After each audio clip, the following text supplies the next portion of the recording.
Warning, the following program contains multiple references to sexual assault, physical abuse, and suicide. Viewer discretion is advised. And now, presenting the first ever non-annual Worst Hits of the 2010s Award. Thank you. Is this thing on? Why is this thing on? This is gonna get annoying to edit fast. Cut that, we're just doing a video here. That's much better. Anyways.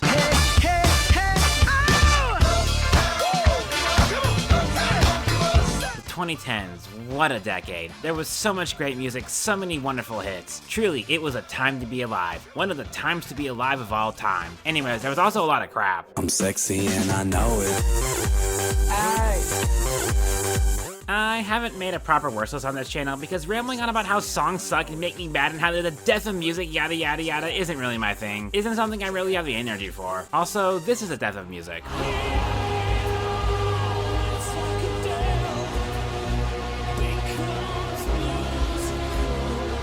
This isn't Hey Soul Sister by Train, I was lied to. But yeah, no, it's hard for me to really get mad at stupid pop songs for sounding unpleasant or being dumb or aging poorly or whatever else. Most of the time, I just forget about the bad stuff and remember the good stuff. Which is, you know, what pop music has been about since the beginning.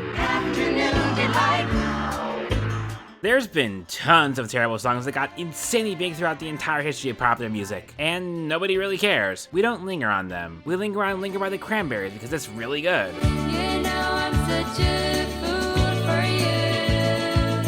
So yeah, no, while I'm going to be talking about some of the most god-awful atrocities to ever grace the charts throughout the previous decade, I'm not really angry about these songs existing. Most of them have already been memory hold anyways, who really cares? Nah, we're gonna have a nice, calm, peaceful chat about these songs and why they suck so much. And the format's gonna be a bit different too. We're going to go year by year, listing out all the potential candidates for a worst hit of the year in fairly short form, speedrunning the worst list if you will, and picking the ultimate loser out of the bunch. And then we'll cap things off with a proper ranked worst list that'll culminate in what is the definitive, factually correct worst hit song of the 2010s, in my opinion, objectively. And just to clarify, like with my best list, I'm only including songs that made a Billboard year-end from 2010 to 2019. If it's not on one of those lists, it won't be in this video either. Billboard's rules, not mine, and I don't particularly feel like propping up awful songs that are already being lost to the sands of time. Not worth it. Plus, like, have you seen how long this video is? Jesus Christ, this one got out of hand. Feel free to watch this video in parts if you need to, like, say, a year at a time. I wouldn't blame you. But yeah, that's enough beating around the bush. Here's 90s rock band Bush. Okay, for real though, let's kick things off with... Alright, before we go any further, there's one thing we really need to address.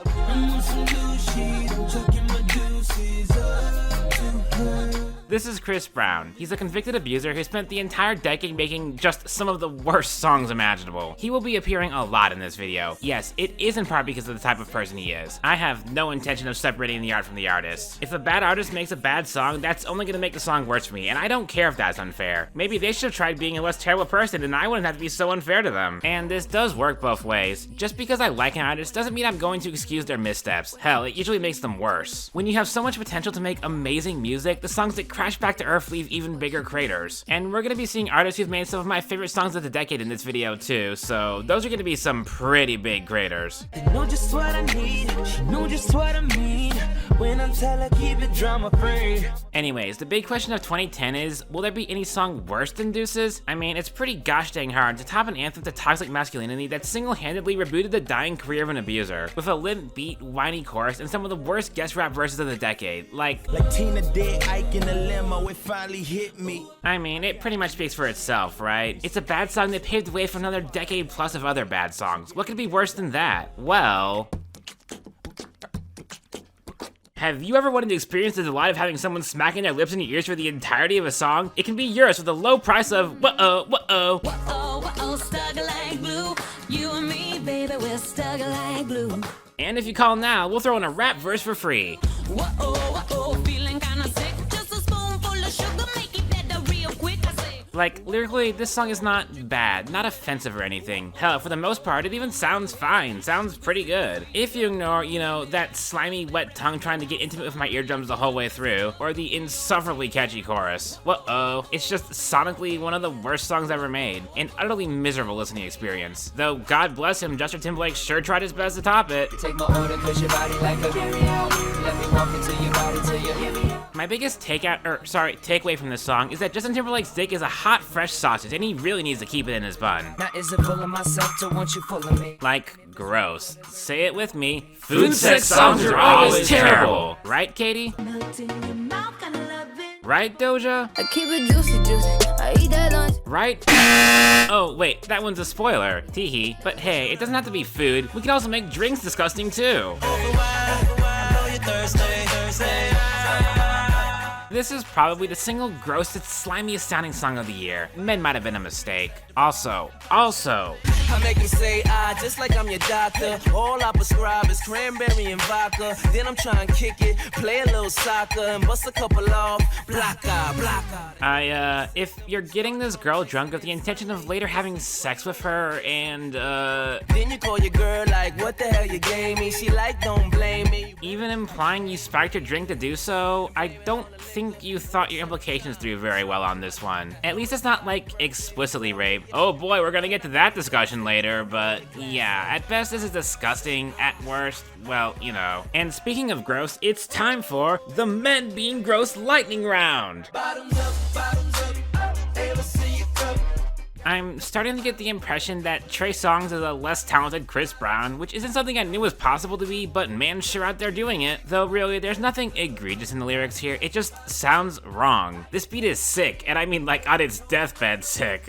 And no, a solid Nicki verse isn't enough to redeem it. She ain't gon' tie me down. Why you on the road? Men were a mistake. These children are twisting themselves in the knots trying to justify why it's actually totally okay for them to stick their dicks in so many female dogs, when it turns out they may just be dicks. Fortunately, I know a guy who specializes in castration. And when I walk in, all that I'm is it you say daddy's home? Oh god, even good Chris Brown isn't on it. No, I don't care that Usher is one of the most famous and talented singers in R&B. On this song, he is good Chris Brown and nothing more than that. There may be no single word I hate more than...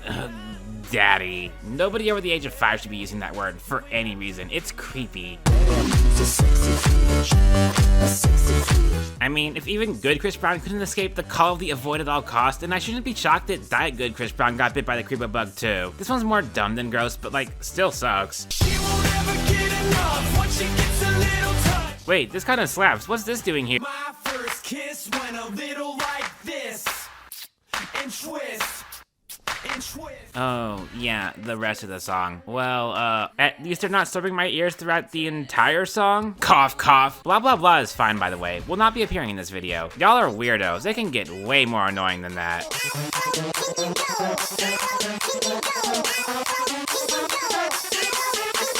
Speak of the devil, this song is just, like, so obviously awful. It's baffling I'd never heard it before my own ear and listen. Like, I don't even have to say anything, right? I be like knick-knack, patty-whack, oh, where my kitty cat, give a dog a bone. Like, dude, you're just embarrassing yourself at this point. I mean, you say how low, and then your voice gets pitched up? Uh-oh, looks like someone on the production team's gonna have to be put in timeout. At least you didn't embarrass yourself a second time this year, right, Luda? Right?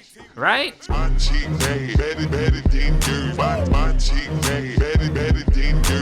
Oh, there's the pitch down vocals. Yeah, this isn't any better. And Nicki doesn't even try to save this one. It's going down, basement. Damn, that bar was fire. Put it out. Here, I'll even hand you the wet blanket.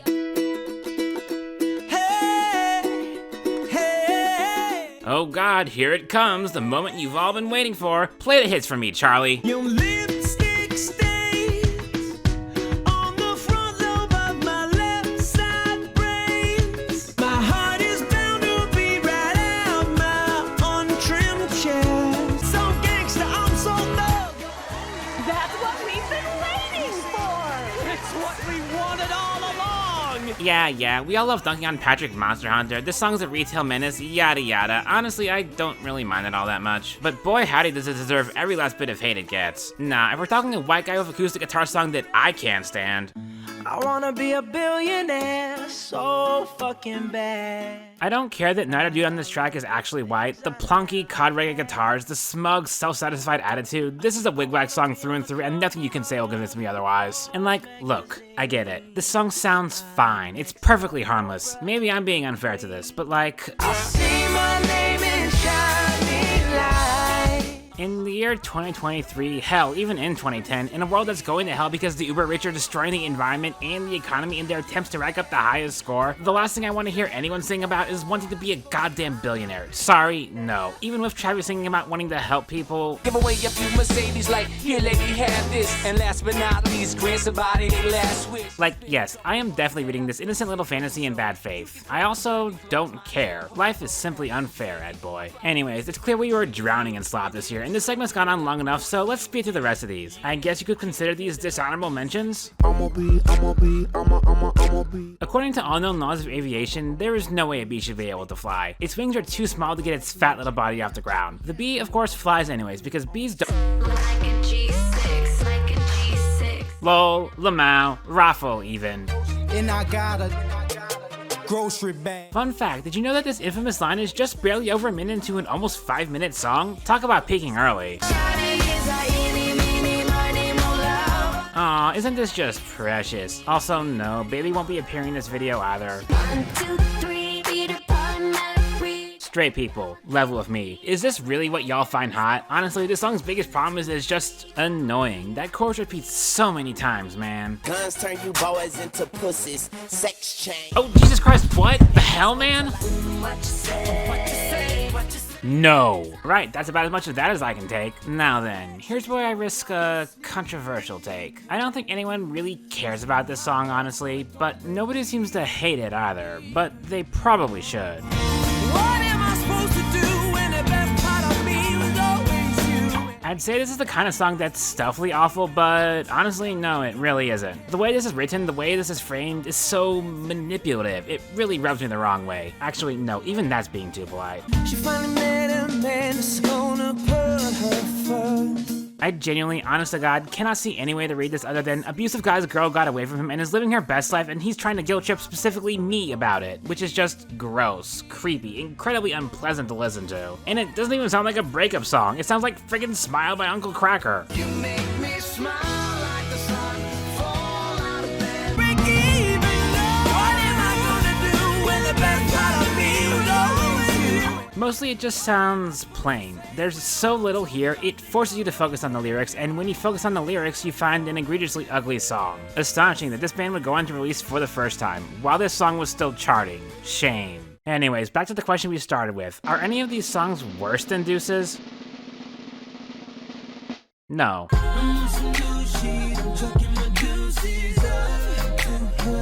Congratulations to Deuces by Chris Brown featuring Tyga and Kevin McCall. You are the worst hit song of 2010. Hold up, I just had a thought. Wouldn't it be pretty funny to start off every year with a Chris Brown song, you know, as a bit? Look at me now.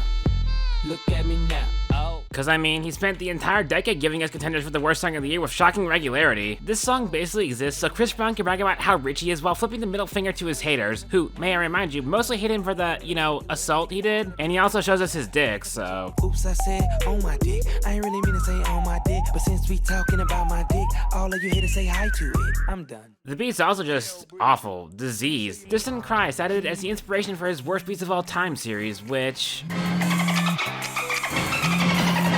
yeah, he's still got a long way to go if he wants to make anything even half this bad. Chris Brown could have totally held it back on why this song blows, but Lil Wayne also decided to grace us with... You faggot scared cause I'm too wild. which definitely wasn't okay even in 2011, and on that note... Now you about to feel the fucking wrath of aftermath, faggots. you're not exempt either, Dre, even if the rest of this song is funny bad. Anyways, what were we doing? Let's go!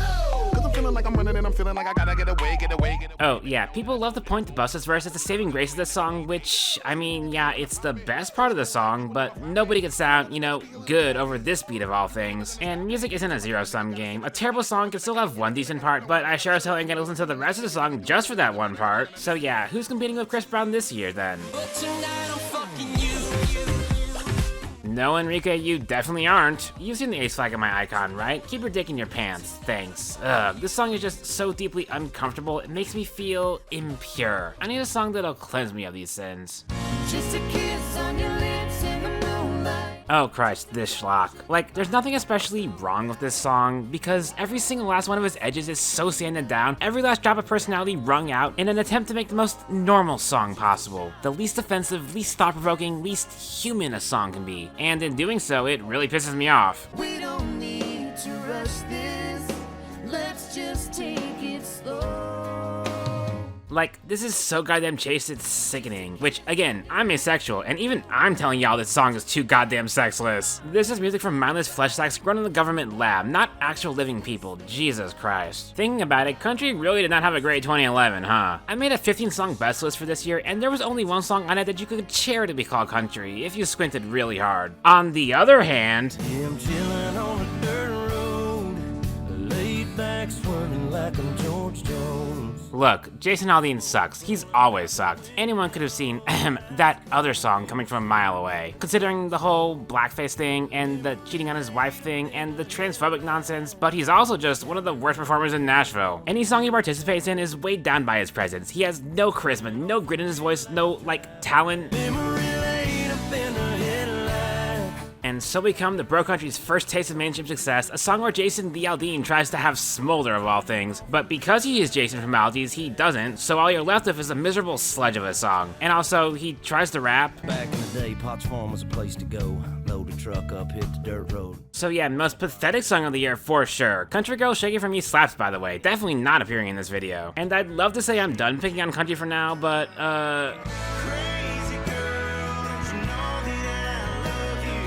gosh dang, women sure are stupid, aren't they? Hard har har. I believe men to be the superior specimen of the human species. Hee hee ho ho. God, this is so utterly condescending. Men were a mistake.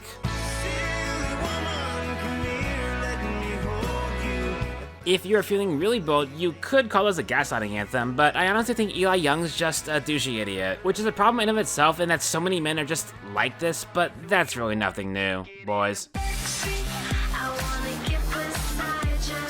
Hello again, you anthropomorphic sperm. Really, I'm already past how utterly gross and toxic these guys are, like... I heard you had a baby. You want a new boy in you? That doesn't even faze me at this point. That's just their thing, ugly sentiments. No, the real problem here is how ugly this music is. Like, the synths here are incredibly harsh, the melodies are skeevy and awkward, there's way too much vocal layering. It's like they wanted to fill up all the empty space in the song with noise to make sure everyone was paying full attention to them the entire time. TikTok hits could never. Oh, and you want to hear the 2012 re-release? I can't even. Though, that brings up an interesting point. 2012 was the peak of the Hell Noise Roulette, and don't worry, we'll get to that in just a few minutes. But 2011 was when the club boom really started sprinting in that direction, leading to stuff like... Girl, look at that body.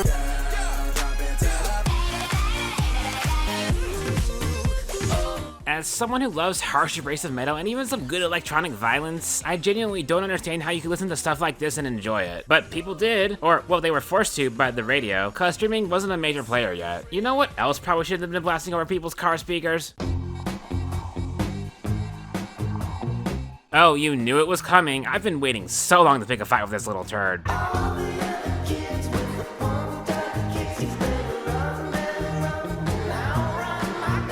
Like, let's be blunt, even if you can look past the lyrics, and oh god, that's a big ass, considering the song's so edgy lyrics from the perspective of a school shooter didn't play well in 2011, much less in 2023. Yes, even if it's just a sheltered white kid's modern day outlaw cowboy power fantasy, I don't care, but even if you look past that, the song also just sounds bad.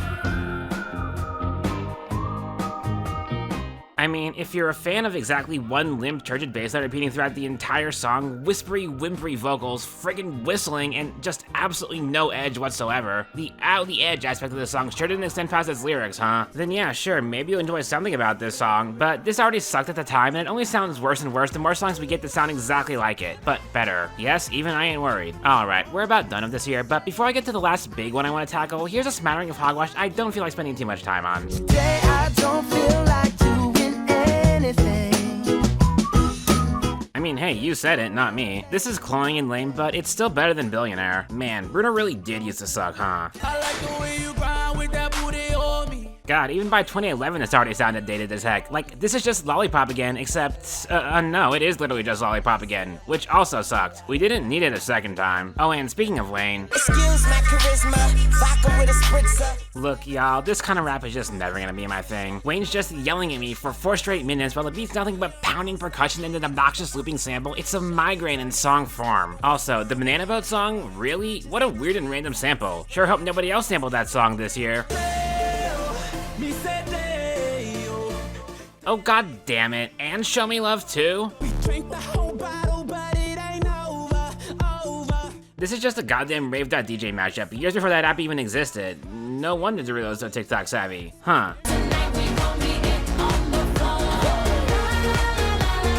As an icon of cringe revered all across the world, I feel I'm more than qualified to say that there's like a very specific type of thing that's fair and reasonable to call cringe, and this is cringe. I do not believe even for a second that J-Lo was party people, or black, which she clearly wants to be on this track. Yeah, that's the part of this that I'm calling cringe. She was 41 when she released this, God. We're going at it tonight. There's a party on the rooftop, top of the world. Speaking of white people being embarrassing, is J-Lo white? Kinda? Well anyways, yeah, the song sure is lame as all hell, innit? I don't really have anything else to say about it other than, well, play the line, Bart. And it kinda looks just like you. Mixed with Zach Galifianakis. Ah, don't we all just love a good chuckler? Anyways. 'Cause I may be bad, but I'm perfectly good at it. Another one for the mildly uncomfortable pile, though man, this must have been even more uncomfortable at the time. I don't know how this was greenlit so soon after the thing. Oh, wait. Just gonna stand there and watch me burn.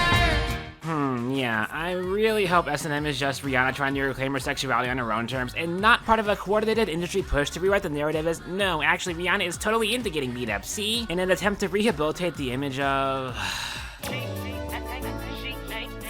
him. Again. Of course.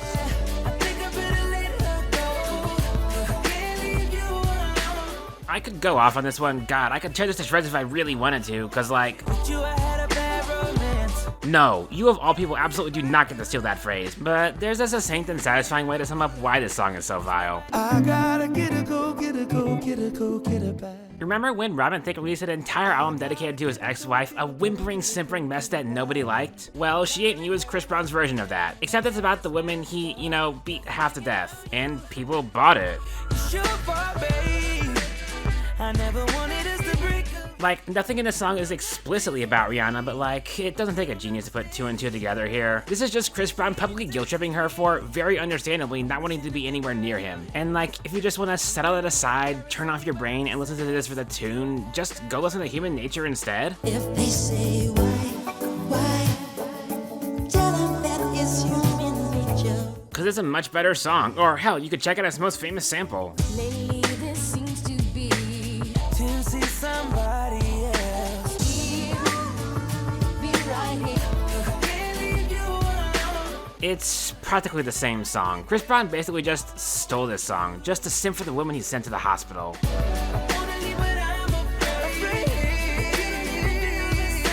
She Ain't You gives me nothing. It has nothing. Nothing but creepy stalker vibes being forced onto the masses by a toxic waste of human flesh that we should have left rotting in a landfill ages ago. And if you can't already tell by how actually genuinely mad I am about this one, yeah.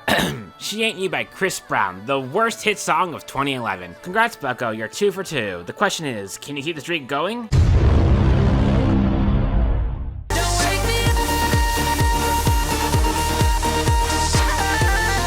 Yeah, you're already making a pretty good case here. Jesus Christ, why did so much of 2012 sound like this? Like, screw it. Let's just get the nightmare blunt rotation of ear-destroying noise out of the way right now. Why? Seriously, why? Like, I genuinely don't get why we were doing this. I mean, okay, I do know why. For one, party rock anthem. Every day I'm shuffling. Oh, LMFAO, what chaos you wrought. But for two, the club boom was just in its death throes by 2012. Nobody really knew what it was supposed to be at this point, and so everyone was just throwing stuff at the wall hoping it'd stick. And none of it did. Hell, even the stuff that wasn't audio torture was just, like, slop. Like, what even is this? Where have you been, barrel through so many disconnected but vaguely inoffensive musical ideas in search of its own identity and never really finds one? It's basically just trying to carry itself on the strength of Rihanna's performance, and even then, this ain't exactly one of her best performances. It's even got a diet hell noise drop, which... You know what? At least the obnoxiously abrasive songs made me feel something. This, on the other hand, is just a regurgitated vomit of 2010s club music repackaged with a pretty face on the front and sold at a discount to starving children. But it could be worse. Let's go. Oh, there's absolutely no way this is a real song that exists and people chose to listen to. Like, at least the last song had Rihanna. Let's Go is so brainless that hearing it would make zombies starve to death. Again, but it could still be worse. Oh, sometimes I get a good feeling. See, my thing here is Florida is sampling another, at the time, less famous artist's song, which in turn also sampled another song, but Florida, or to be specific, Dr. Luke, because of course, is specifically sampling Levels here. And then he throws a buzzy compressed guitar loop on top, and Florida spits his trademark empty calorie rap verses over it, and they call it a day. Oh, and there's this too.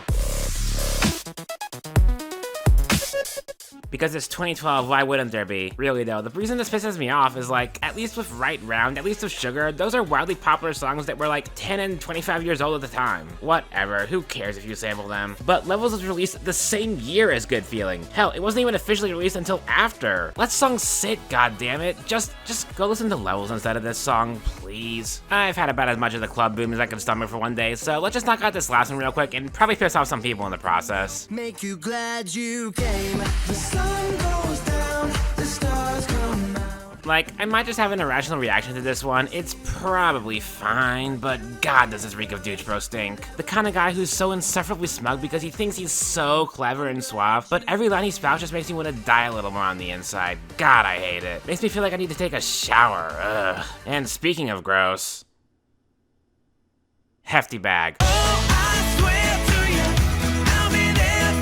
Yep, you're up again, Charlie. The hits, if you would.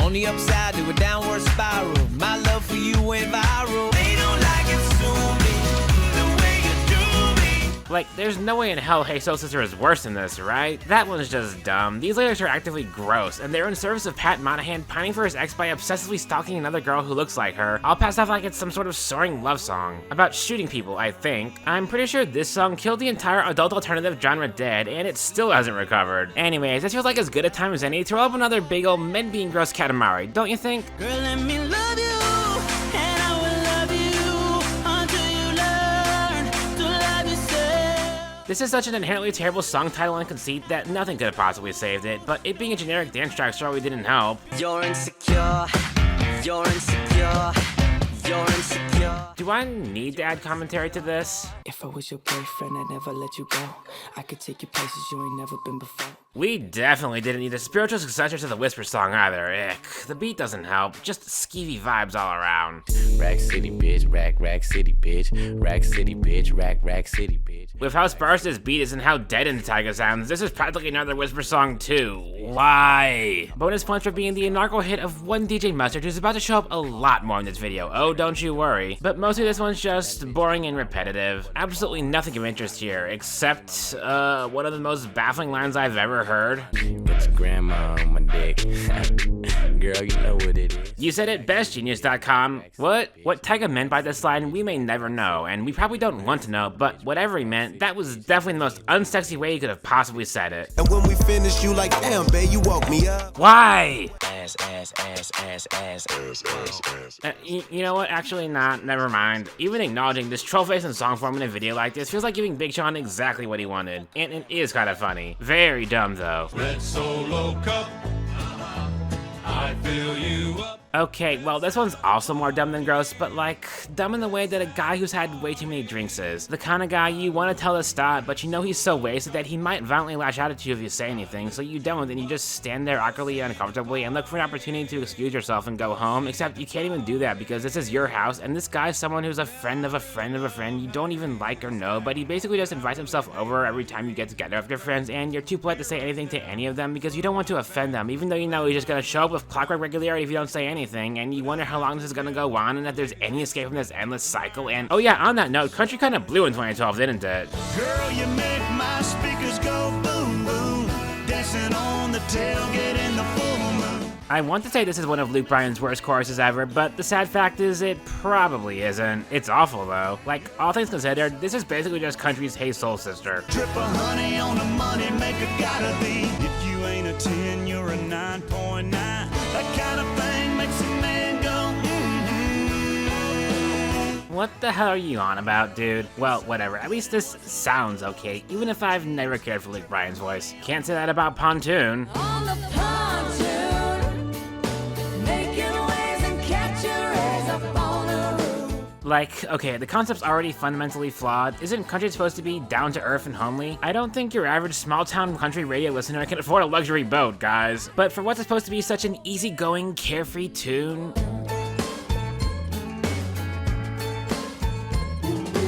it just sounds so ugly. That guitar lick is incredibly unpleasant. The excessive reverb doesn't fit the vibe at all. It's slimy and gross, like the bottom of the lake this pontoon probably ended up in. Pontoon, pontoon. The word doesn't even sound country. Why not just write, I don't know, something about a truck instead? And there's something about a truck in a field and a girl in a red sundress with a nice cold beer to her lips. Point taken. Honestly though, this one's just funny. This is country checklisting's final form. Literally just rattling off a long list of country stereotypes set to a completely flavorless tune that's only really notable for its incredibly frustrating structure. There's four whole verses before the first chorus. Why? The sheer mediocrity on display here astounds me. I belong with you belong with me, my sweetheart.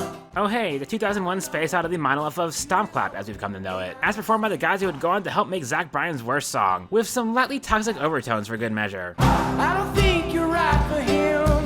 I don't think you're right for him. I belong with you. You belong with me. You're mine. Shut the hell up and go get hit by a truck. God. Want You Back is still good, by the way. Just figured I'd mention that now so nobody asks about it later. Though, speaking of women, I could use a break from men for a bit. Have I missed any other detritus from the fairer sex? What doesn't kill you makes you stronger. Stand a little taller. People love to rag on how flagrantly insincere this one comes off because of how cliche-ridden the whole song is, but it's also worth noting that the production is a compressed disaster that sounds like vaguely melodic static during the chorus. It's just bad. You don't wanna love it. You know, I think this might be one of the worst choruses of all time, just on the basis of how it sounds, really. Every word is sung full force on the same high-pitched note until the unsatisfying off-key descending melody at the end. It's so grating. It's also got this really awful dubstep bridge, so There's just one. No, baby, just there's that. this is the part of me. Speaking of obnoxious choruses, aside from that though, this one's mostly just pointless. Maybe not Katie's worst hit, but her most pointless hit. In a discography that also contains Roar. Think about it. Alright, before I wash my hands of this thoroughly lukewarm year for bad hits, any rap I missed? You only live once, that's the motto, nigga. YOLO, and we bout it every day, every day, every day. The song where Drake realized he could be incredibly rich and boring. Checking out of the rap game without actually cashing out. Someone should show him how to do the latter. Got a condo on my wrist, girl, I'm cashing out. Random no-name rappers blowing up with one hit and then vanishing off the face of the earth is a time-honored tradition stretching back as long as the genre has had presence on the charts, and pretty much every time, it's just boring. I'm a small YouTube channel with a few thousand subscribers, and yet I still feel like me making fun of this song in the year of our Lord 2023 is punching down somehow. Hey, we got a good thing. Don't know if I'ma see you again. Honestly, in a bubble, this song's probably fine, but, knowing what J. Cole's been making ever since, We killing our brothers, they poison the well. Paper Takashi, they wanting a rap. I picture him inside a cell on a cot. I'm just a product of poverty, full of narcotics to profit off quickly. it's hard for workout to not feel like a total pose, because it is. But also, the attitude of this just rubs me the wrong way. Some niggas save hoes, I'm not that heroic. Like, it's not as flagrantly misogynistic as No Role Models, but it's not misogynistic either. And the completely out of left field sample at the end is just... Straight up, now tell me, do you really wanna love me forever? Oh. What? Why? I'm just confused. Yeah, I think that's as good a place as any to call it for this year. Try as I might to find it, there really hasn't been anything that gets my blood boiling the way the worst hits of the last 2 years did. So I guess the worst hit song of 2012 is just the one that sounds the worst. I'm half tempted to give it to Chris Brown again, cause like... Need I say more? But no, this is the worst hit of the year. Make me come alive, come on and turn me on. Maybe a weird pick considering I basically skimmed over it earlier, but like, not only is this chorus the single worst sound to come out of 2012, but every other song in that buffet of oral viscera, at least they tended to, like, mostly sound fine outside of their one part. Turn Me On just sounds like crap the whole way through. Doctor, need you back home in bed. And mind you, I fully blame Get It for that. I don't think Nicki had any hand in how this homage to the sludge bottom of the song turned out. Though, I know you can. Even the most Nicki parts of it ain't any good either, so yeah. Turn Me On by David Guetta featuring Nicki Minaj, the worst hit song of 2012. Though, even still, something doesn't feel quite right about calling this the worst of the year. I bet it's nothing. On to 2013. Alright, you know the drill. Play me some Chris Brown, baby. He didn't have any hits this year. Well, I guess that means someone else will just have to fill the void he left then. I'm on that good cushion alcohol. You know, 2013 may well be the single worst year of the decade, at least as far as the worst hits are concerned. Strap in, y'all. This one's gonna get messy. Long as my bitches love me, my bitches love me, my bitches love me. Yeah. I could give a fuck by no hater. Really, I'm long past getting angry at this type of song because if you've been following along with this video up till now, the sad fact of the matter is that none of this is surprising. It's not anyone's song, it's just the culture. A masculine culture that wants to treat women as nothing more than sex objects, and Love Me is just the logical extreme of that. And all she eat is dick. She's on a strict diet. These hoes got pussies like craters. Can't treat these hoes like ladies. She say, I never wanna make you mad. I just wanna make you proud. I say, baby, just make me come. Then don't make a sound. It's such a cartoonish exaggeration of sexuality that none of it even feels real anymore. All I can really do is laugh at it. At this point, Lil Wayne isn't even talking about any real girl that he's ever met. He's talking about a character of his ideal submissive sex slave, his own personal fantasy. And the saddest part is, his wildest fantasies aren't even fun to him anymore. But it's like soon as I come to my senses. Like, honestly, the beat to this song is actually pretty good. Mike Will Made It isn't a bad producer. He's made some real bangers, both in 2013 and throughout the rest of the decade. And in isolation, Love Me's beat is pretty solid, yeah. Has a dark, grimy atmosphere with enough punch to it to feel menacing, too. Which begs the question, why is it the beat to a song about haters and hoes? Kiss my ass if you hate. I'm getting ass, so I'm scared. If the point of the song is, I don't care what the haters say because I'm having too much fun banging all these female sex objects, then this beat makes it sound like they care way too much about the haters to actually enjoy the act of sex. It just makes Arthur and Man here look utterly miserable, like pathetically insecure losers. And as a culmination of the flagrant misogyny in hip-hop throughout the 2000s and early 2010s, yeah, no wonder Lil Wayne isn't really a character we're all that concerned about nowadays. And to be clear, I don't mean to single out rap when talking about the prevailing cultural attitude towards women. Other genres are just as guilty of it, perhaps even more so. Everybody get up.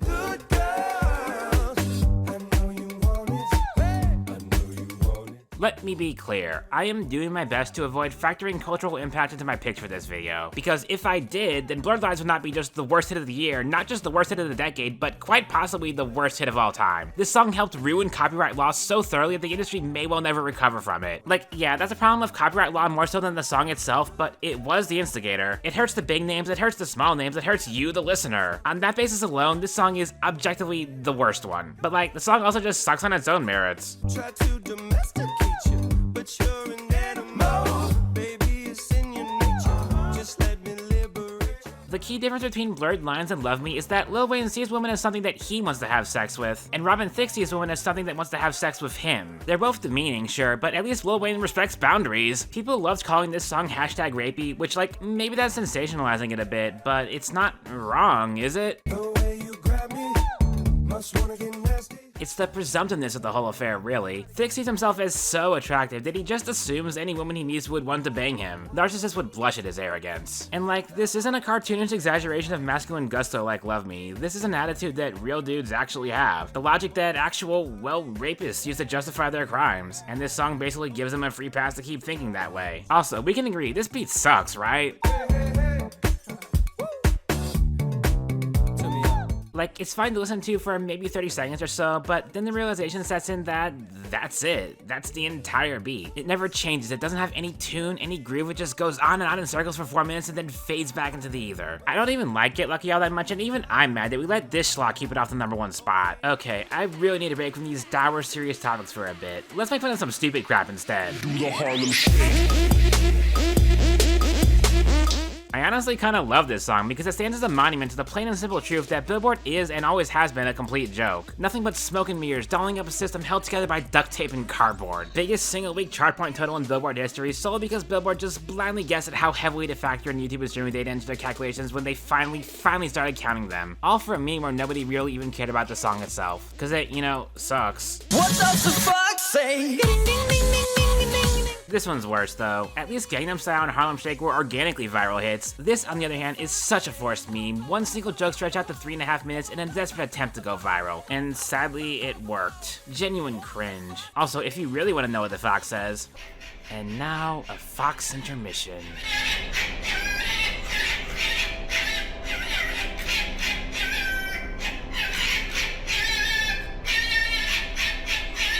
This has been a Fox intermission. Now back to the video. I got that power. Honestly, in hindsight, Willpower is just kinda sad. The club movement basically been crushed under the EDM wave by this point, but will.i.am is out here pretending that nothing's changed, dancing alone in a club nobody's visited in months, the only light in the room, the dim glow of a single, nearly burnt out spotlight he brought himself.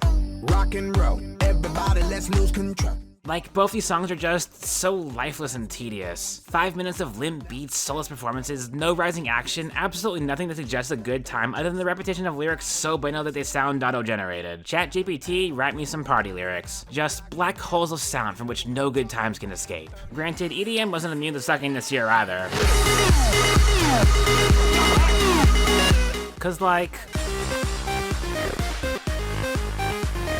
what am I supposed to feel about these arbitrarily arranged clumps of bleep loops? Though, like, at the very least, Calvin Harris wrote his own songs instead of, well... Like, I'm not even a particularly big Lana Del Rey fan, but there's a reason her thing is low-key, lushly orchestrated chamber pop and not, you know, high-energy party songs. It just doesn't work for her voice. She sounds too dead-eyed and drowsy for this turn-up type EDM. And that's the thing, Lana Del Rey, Florence Welch, Ellie Goulding, all these ladies are great singers, but you slap them onto EDM songs and suddenly...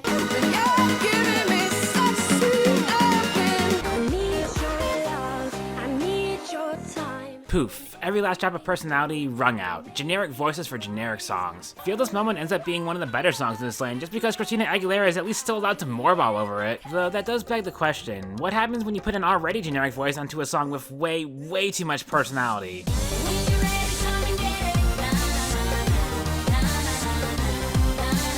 I don't know if I've said it before in video, but Todd pitting Come and Get It against We Can't Stop made it painfully obvious how much better the latter was, forced me to side with it so hard that I might have accidentally Stockholm Syndrome myself into loving it. I put it way too low on my best list, honestly. Anyways, what was I supposed to be talking about? Oh, right. You ain't gotta worry, it's an open invitation.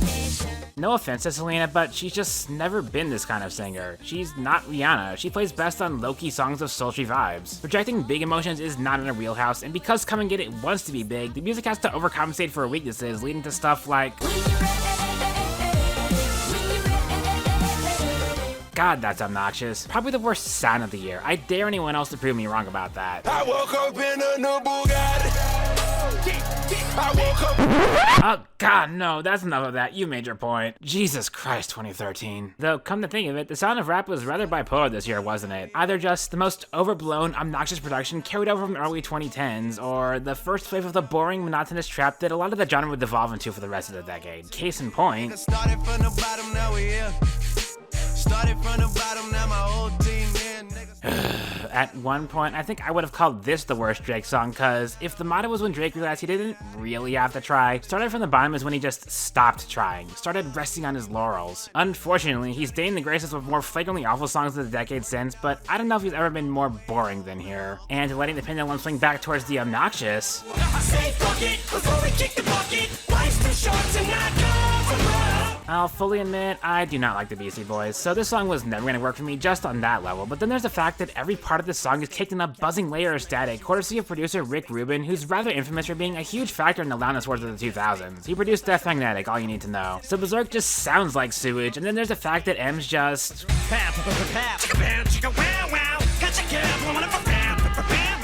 way too Eminem on this track. Ugh, do not like. And now, back to boring. I'm different, yeah, I'm different. I'm different, yeah, I'm different. Okay, actually, this one's just cute. Like, this song's a joke, right? We all agree this is a joke, right? The goofy piano loop, the constant stream of whack lines, the incessant repetition of I'm different as 2 Chainz fails to stand out in any way. It's a joke, right? Please tell me it's a joke, right? Either way, at least he sounds like he's having fun with it. Beep boop, back to the insufferable. Is it baby? I never made love. This one might seem fine at first glance. You hear that chorus for the first time and don't pay too close attention to the beat, but like, once you notice the bed squeaking, you're not gonna stop noticing it, and there's no way you aren't noticing it by the time the first verse starts, so... Bad girls ain't no good, and the good girls ain't no fun. Yeah, it's the Chinese water torture form of obnoxious. Okay, one last time. Give me a real snoozer. Throw it up, watch it all fall out. No, wait, this is just Diet Swimming Pools Drink. Michael heard that song and wanted to try his hand at it. That's why this exists. It's funny though, that this is an obviously mediocre song that completely misuses Rihanna as a performer, yet still makes it obvious she's a great singer despite that. Alright, we've wrung the well of bad rap hits dry for this year. Or have we?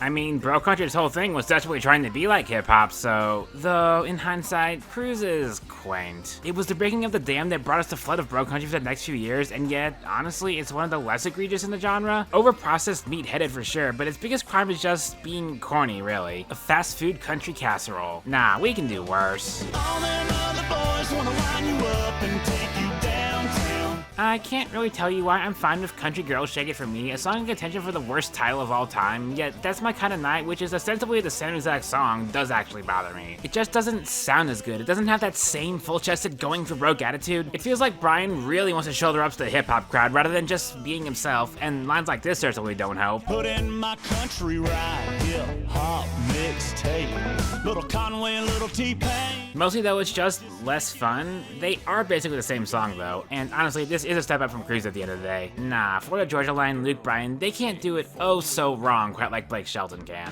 Yeah, the boys round here drinking that ice cold beer. Cringe. There's no nicer way to say it. This is Blake Shelton posting his own cringe compilation on Maine. Like, God.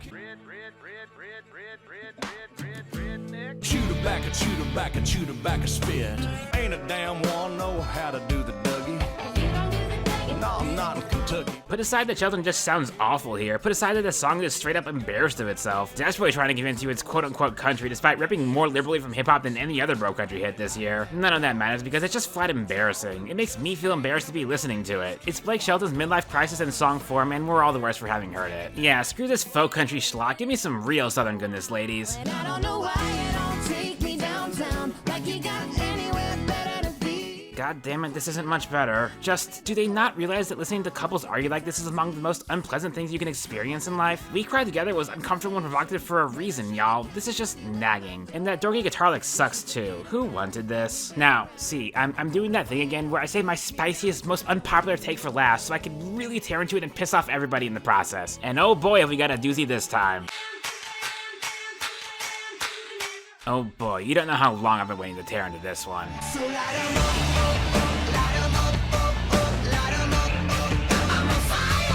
God, where do I even start with this one?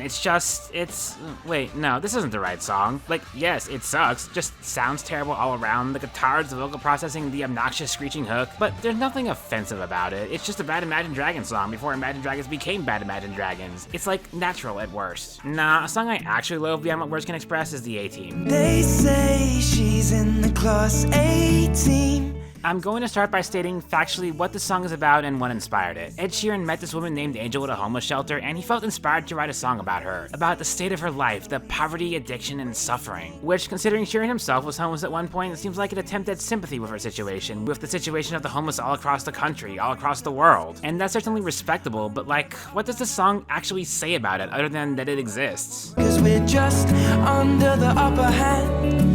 I'll go mad for a couple grams. The song isn't a story song, it doesn't really build to any greater point, all it really does is list things about her and then dolls them up in pretty poetic language. Romanticizes her life, romanticizing the real life addiction and suffering of a real person, which is already kinda gross, but okay, it's an attempt at sympathy, fine, but if this really is an attempt at sympathy, I'm not sure you should be writing lines like this. An angel will die, covered in white. God damn it, maybe this song shouldn't have tried to tell a story because Jesus Christ, Ed. Now you're writing fanfiction about this girl, this real life girl, this actual living person you actually met, fantasizing about how her life of drugs and homelessness is eventually going to lead to her death like it's a certainty already set in stone. Why did you do that? Why did you think that was okay? Any attempt at sympathy is thrown out the window by this point, so now all the song's doing is romanticizing the death of a real person. Lately her face seems slowly sinking, wasting.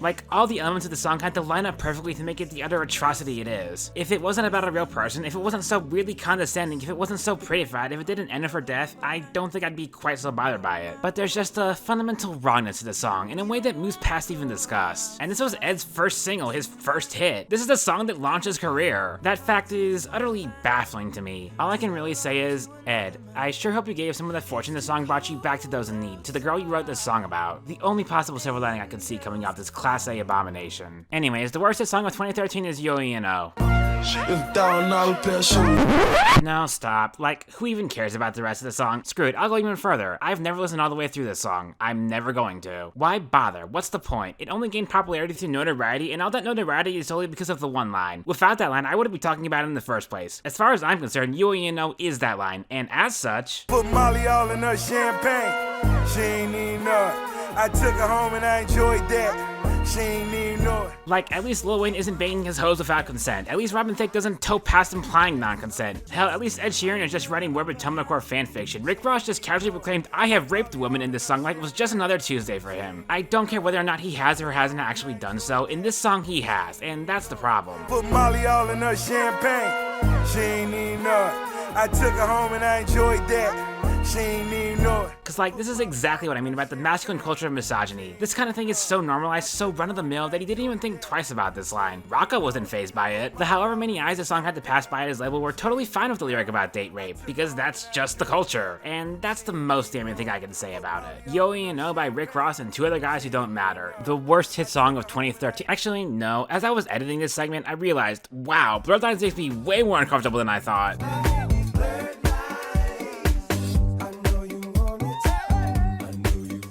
People talk about how this song is bad, but never quite how bad. Like Rick Ross, we all know he's a total poser. I don't actually believe he raped the woman. He's just bragging about a thing he wants to do, which, yeah, not even attempting to excuse that. But if I were a beautiful woman in the same room as Rick Ross and Robin Thicke, I'd stay closer to the former any day of the week. You wanna hug me? What rhymes with hug me? Like, it's not just the lines themselves, but how he sings them in the sleaziest, slimiest ways possible. He doesn't sound like a guy hitting on a girl, he sounds like a predator ensnaring his prey. Genuinely sends chills down my spine. Makes me feel like I'm in danger. And it certainly doesn't help that he brought onto the song an actual literal rapist who's currently only not in jail because the rape happened too long ago for US law to care about it. Yikes. Don't get me wrong here, Yo You Know is just as bad, but this is like a two-cake scenario, except both the cakes are made of vomit. Two things can be inexcusable, but only one of them makes me feel unsafe listening to it. Blurred Lines by Robin Thicke featuring T.I. and Pharrell Williams, the worst hit song of 2013. God, what a downer of a year.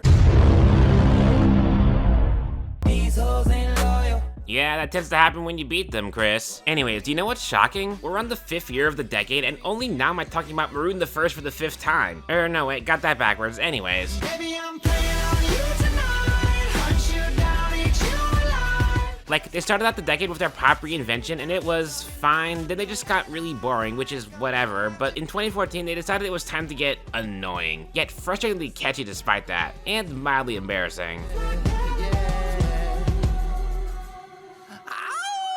Man, this is just so goofy. I think at one point I would upset at this quote-unquote bastardization of rock, but like, who cares? It's just a normal bad song. Not the only one this year either.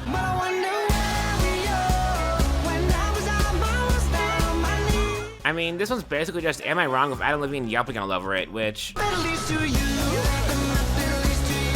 is very unpleasant. Oh, which speaking of, Am I wrong for thinking that we could be something for real? I do feel kinda bad putting this here. It probably shouldn't be here, but like, that guitar line just loops throughout the entire song, and the chorus repeats so many times. It really wears on you, man. Not unlike... Because I'm happy. Clap along if you feel like a room without a roof. There are six choruses in this song. 6 incredibly repetitive choruses. Because I'm Happy and Clap Along are repeated 24 times each across this 4-minute song. Telling you to be happy despite how dead inside Pharrell sounds, repeating the same mantras over and over and over and over and let me out, let me out. I will give Pharrell one thing though. One singular thing. At least he wrote his own song. More than any other song this year, hell, more than any other song in this entire video, this shouldn't even count as a hit, and frankly shouldn't even exist. Like, okay, it's hard to be too mad about this nowadays when Flagrant Grave Robbery has gotten exponentially worse in the years since, but, I mean, it does still piss me off. Anyways, enough getting distracted. I wanted to talk more about how much rock sucked this year. Why you gotta be so rude? Don't you know I'm human too?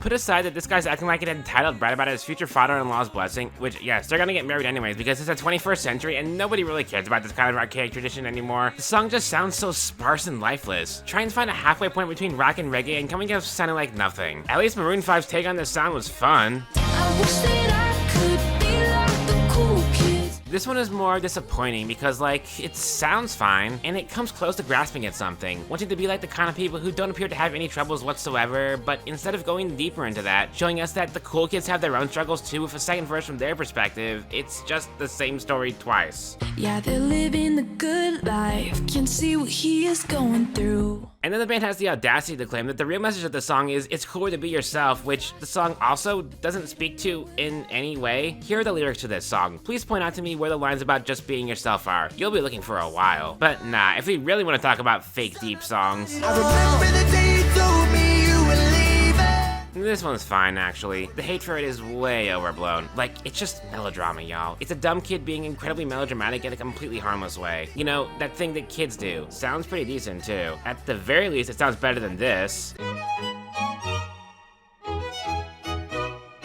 Am I gonna get canceled for this take? Oh, I hope I get canceled for this take. You gave me a chance, I would take it. Like, I'll fully admit, part of my disdain for this song is born out of contrarianism, but I constantly hear people praise this song for its production, which sounds to me like a bunch of ringtones layered over each other.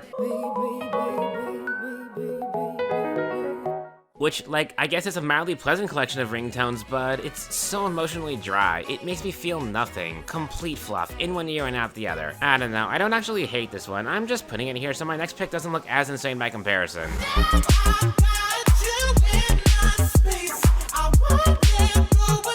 This is it. The worst sound in any hit song this decade. It's just, Sam Smith's vocals are so shrill. The melody is so unpleasant. And I swear, the beat and the vocals are just ever so slightly out of sync, so it also makes me feel seasick. And there's like no mid-range here at all, just falsetto vocals and pulsing bass. So the double whammy of ear-piercing shrieks and pounding percussive sims just leads to a sound that causes me actual physical pain.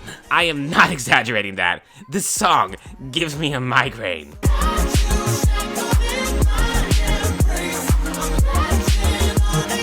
And like, the rest of the song is fine. Sam Smith is usually a good singer, and Disclosure are, well, not good producers, but far from the worst. Yet you put them together and it just, God no. Somehow not the only headache Sam Smith was involved in this year though. I'm covering my ears like a kid. When your words mean nothing, I go la la la. There's an old adage about writing annoying characters, about how you have to toe a delicate line of annoying the other characters without annoying the audience. This song doesn't even try to do that, diving straight into the ladder like it was trying to win an Olympic medal. Also, this is the most amateur production I've ever heard in a hit song. Guys, if your sample doesn't fit the tempo of the song, then either make the song slower or speed up the sample so it does. The clipping between the two disparate samples here is infuriating. That's the most annoying thing about this song for me. A 5-year-old could do better in GarageBand, Christ. And speaking of annoying noises kids make, Oh, nana.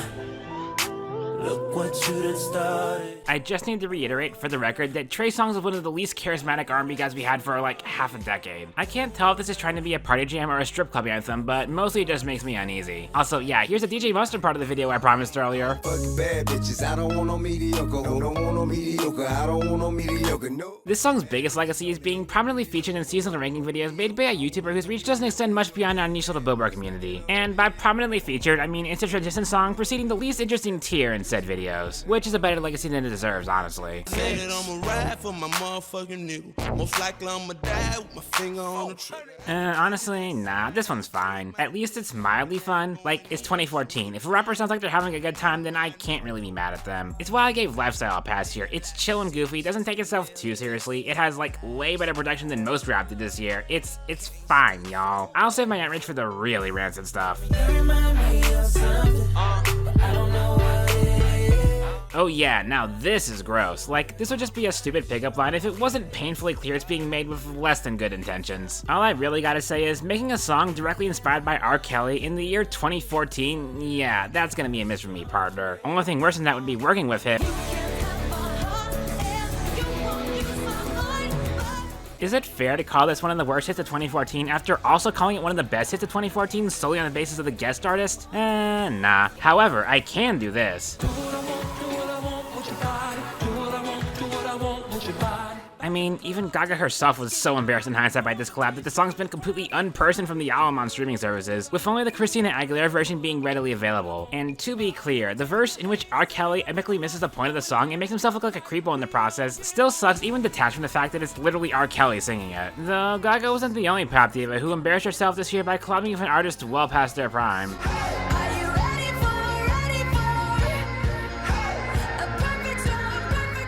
Let's be real, Dark Horse sucked even back in 2014, and almost 10 years removed, it's aged about as gracefully as, frick, R. Kelly featuring on a Lady Gaga song. That eerie synth paired with the monotonous thudding bass sounds awful, the melodies are janky and awkward, the song eschews even having a chorus in favor of a build-up to nothing.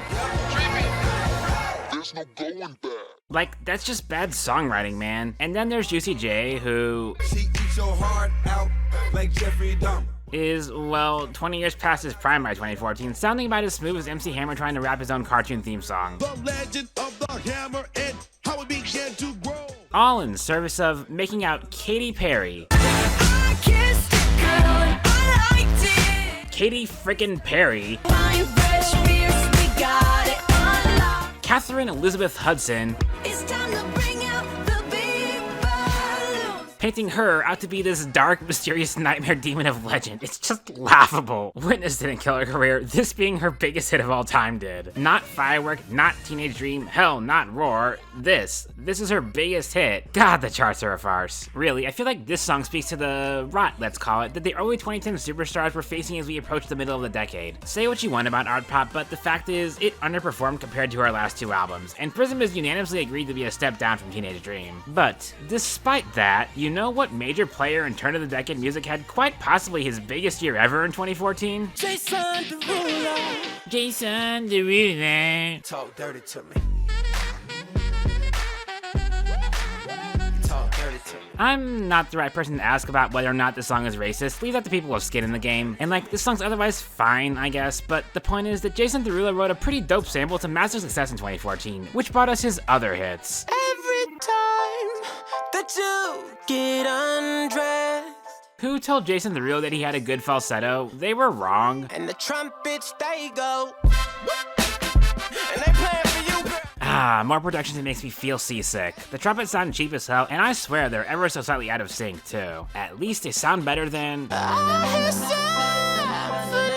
symphonies in my head. This isn't as bad as Latch, but I mean, it's very bad. Just aesthetically, stupid lyrics, whatever. I'm not bothered by Jason Derulo being a meathead idiot because I already knew that. Case in point. Hey, yo, Jason. Honestly, this intro might be one of the funniest pranks anyone's ever pulled. You know what to do with that big fat butt. Wiggle, wiggle, wiggle. Wiggle, wiggle, wiggle. At some point, something becomes so banal, so brain-dead, that it loops all the way around to being genius, and then keeps going all the way back into idiocy. Honestly, this song's just amusing. I don't have any ire towards a dumb song that knows it's dumb and doesn't aspire to be anything else. This is his best hit song, actually. Sue me. But like, you get the point, right? Derulo was everywhere this year. Hell, he was so prolific he even crossed over to, of all things, country. My accent's got a little twang, little thing. I mean, okay, this isn't the version that was a hit, but like, who cares? The point is that by 2014, any last shreds of fun that Bro Country had were stripped away in favor of overly defensive, miserable slop like this. And I know I'm right because, like, this is the first line of the song. Mixtapes got a little Hank, little Drake. It's the same thing I gave Luke Bryan and Blake Shelton slack for doing last year. They're too self-conscious about how the hip-hop crowd doesn't want to hang out with them to have any real fun on their own terms. It's so dreary, so dour, so defensive, and that's just what Bro Country was in 2014. It got bad, y'all. Tonight is bottoms up. Throw it on down, rock this quiet little country. contradictory. Real bad. Like, this song is so depressing, it might as well be the country we can't stop. Sounds the pathos that makes that song interesting, or, well, sounding good in any way whatsoever. Gummy, muddy production, one of the weakest, slimmest voices to ever grace country radio, just bleakness all the way down. Hell, the only dude I can think of who could do it worse is... I mean, who else was it ever gonna be? We're just hanging around, burning it down, sipping on some cold Jack Daniels. Like, Christ, this is just objectively not country anymore. This is just R&B delivered through Jason Aldean's sleazy, lifeless voice on top of a limp, grooveless beat. This burns about as bright as a match in Atlantis. Again, why does this man insist on trying to have smolder? God, this is just depressing. And as much as I'd love to tell y'all this is the worst beat of 2014, the sad fact of the matter is, it really isn't. Cause like, oh lord, did beats also get dire this year. This, Wiggle, Dark Horse, hell, pretty much anything DJ Mustard touched, frick, let's just play the rest of them for your listening pleasure. I'm in the club, high up perk, with some shades on. I don't have anything to say about this obviously terrible song. I just wanted to inform y'all that I have somehow gaslit an entire server into finding the number 23 funny. But like, it is a pretty funny number though, right? Right? And Chewy on some hot nigga. Like I told Tish, I see when I shot nigga. No real insightful commentary here either. Atonal synths paired with thudding percussion is always a losing formula for my taste. Just sounds bad to me. I'm gonna love you until you hate me. So, if we take out Charlie XCX from Fantasy and, for some reason, try your own hand at Dark Horse, complete with the non-chorus build-up structure, turns out you get a bad song. Whoa. Okay, I know we're talking about beats here, but like, if a song beats you over the head until you get a concussion, that counts, right? Right? God, this one really is way worse than I remember it being. No amount of Ariana and Jesse's vocal talent or Nicki Minaj's Spitfire flows can salvage this hot mess. Oh, and speaking of Nicki Minaj and annoying things... Oh my gosh, look at her butt. Nikki, Wayne beat you to that sample by 2 years, girl. Oh my god, Becky, look at her butt. That aside, like, yeah, like with that Big Sean song, I am definitely the clown for putting this in this video. Honk honk, baby. There's that one line. Fuck the skinny bitches in the cup. Which, doesn't that remind you of something else? Because you know I'm all about that bass, no trouble. Oh yeah, we're saving the best for last year, baby. Yeah, my mama, she told me don't worry about your side. You know what? I'm honestly kinda grateful for this song. If you haven't noticed by now, the worst hits of 2014 are mostly just bad and really boring ways that aren't really interesting to talk about, don't merit much discussion. I feel that's why 2014 has such a bad reputation. So much mediocre slop that's just not fun to talk about. So thank you, Meghan Trainor, for coming along right at the rear end of the year and providing us with the mother of all discourse. Yeah, it's pretty clear. I ain't no size 2, but I can shake it like I'm supposed to do. Though, let's be frank, the discourse around this song has been beaten to death so thoroughly that the All About That Bass troopers are coming out of the woodwork to convince us that the song's still alive and is just hiding in the Bahamas or something. I see no need to drag this one out, so the Cliff Notes version. I'm bringing booty back. Go ahead and tell them skinny bitches that. Body positivity is a good thing, sure, but all this song is doing is exchanging one standard of beauty for another, which completely flies in the face of its intended message. It's petty drama under the guise of self-empowerment. And also, like, the song's bass is weak as hell. Because you know I'm all about that bass, no trouble. Like, I don't know, if you're gonna use bass as a metaphor for big booties, maybe, like, the chaste, lightweight sound of 50s doo-wop isn't the right fit for it. And if the sound is your thing, I mean, Lips Are Moving is just the exact same song, except good, which makes this song useless. I don't know, this is the kind of song that I didn't hate at the time, but god am I so sick of it all these years later. And that is everything for this dirge of a year. Yeah, maybe the highs of this year aren't enough to save it from mediocrity. Though, the deluge of detritus does make picking the worst of the year a lot harder than usual, is what I would say if not for...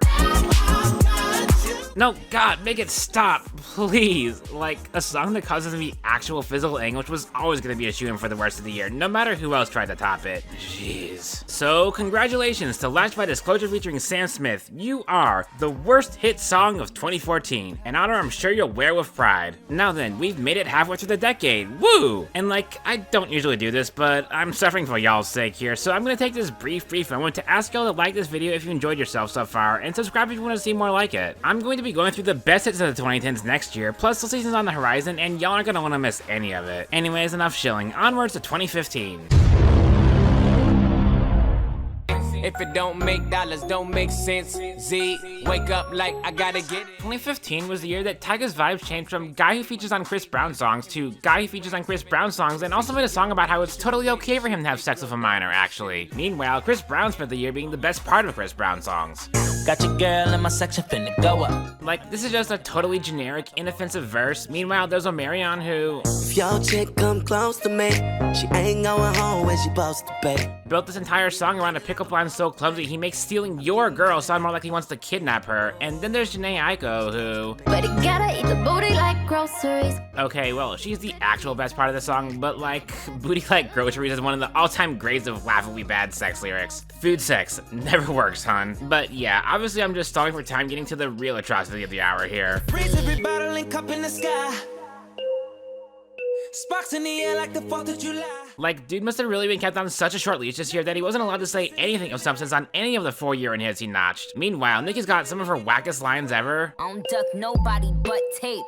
Yeah, that was a setup for a punchline on duct tape. Drake's out here being about as childishly pervy as he's ever been. She was sitting down on that big butt, but I was still staring at the titties, dog. And Wayne is, oh god, he sounds bad. I never fucked Nick and that's fucked up. If I did fuck, she be fucked up. I piss greatness like gold is yellow. And I don't just mean his bars. Flip you mouth off, I blow your face off. I mean, then I take off. Nigga, now you see me. Nigga, now you don't. I almost kind of feel bad for him. Almost, but not quite. Check in the rehab, dude. You desperately need it. Of course, the real star of the show is this quote-unquote beat. I never fucked Wayne, I never fucked Drake.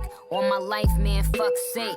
Like, by 2015, any talent Dr. Luke may have once had as a producer was just gone. An endless 4-note loop, lifeless thudding sub bass, sparse drunken percussion, and that's all you get. I choose to believe this beat was so bad it killed Dr. Luke's career. He didn't produce another hit after 2015 until...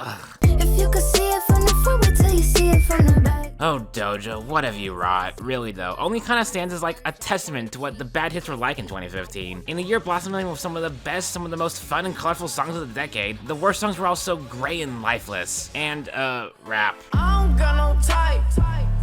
Nah. Bad bitches is the only thing that I like. Like, not to rag too much on one genre, but if you were a rapper with a hit song in 2015 and your name wasn't Fetty Wap, chances are it isn't very good and hasn't aged very well. Like, say what you will about DJ Mustard last year, at least his beats were trying to be fun. Meanwhile, in 2015, we got Ray Sherman yodeling over this still nothing of a beat. Bitch better have my money. Y'all should know me well enough. Bitch better have my money. We got a terminally exhausted Rihanna sounding just miserable and uncomfortable over an overstuffed thrumming migraine of audio production. Blessings on blessings on blessings. Look at my life, man, that's lessons on lessons on lessons. We got Big Sean Big Johnny over a beat doing its best to sabotage him. Meanwhile, Drake's, I haven't had a good time in a long time, you know, Then stop if you're not having fun. Also, I think I'm famous enough. I don't need any more press. So that was a lie. Oh, and while we're on the subject of Drake, he's a great example of the other problem rap had this year. Even when the beats were trying to sound fun, the rappers sure weren't. You used to call me on my cell phone. Late night when you need my love. Like, here we've got this nice vibey beat that Drake uses to be a clingy, possessive, concern-trolling piece of crap towards this girl. Going places where you don't belong. Like, dude.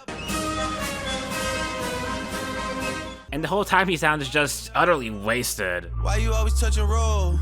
Used to always stay at home, be a good girl, you was in the zone. Sure, he sounded worse in the years since, and sure, you could argue that him sounding so bad enhances the pathetic attitude of the song, but I wouldn't exactly chalk that up as a good thing. Hotline Bling really feels like the start of whiny prick Drake in the mainstream, where his constant complaining about women stopped being compelling drama and just became embarrassing. Also, since I'm feeling petty, allow me to ruin the quote-unquote good part of the song for y'all too. Cell phone.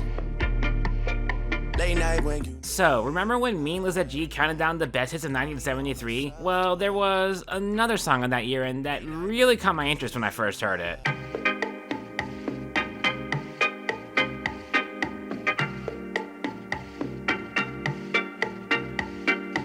Yeah, so even the good part of this song is just an admittedly pretty solid sample flip. Like, just go listen to this song on 1.25 times speed if you really desperately can't let go of this beat. Anyways, what were we talking about? Baby, won't you come my way?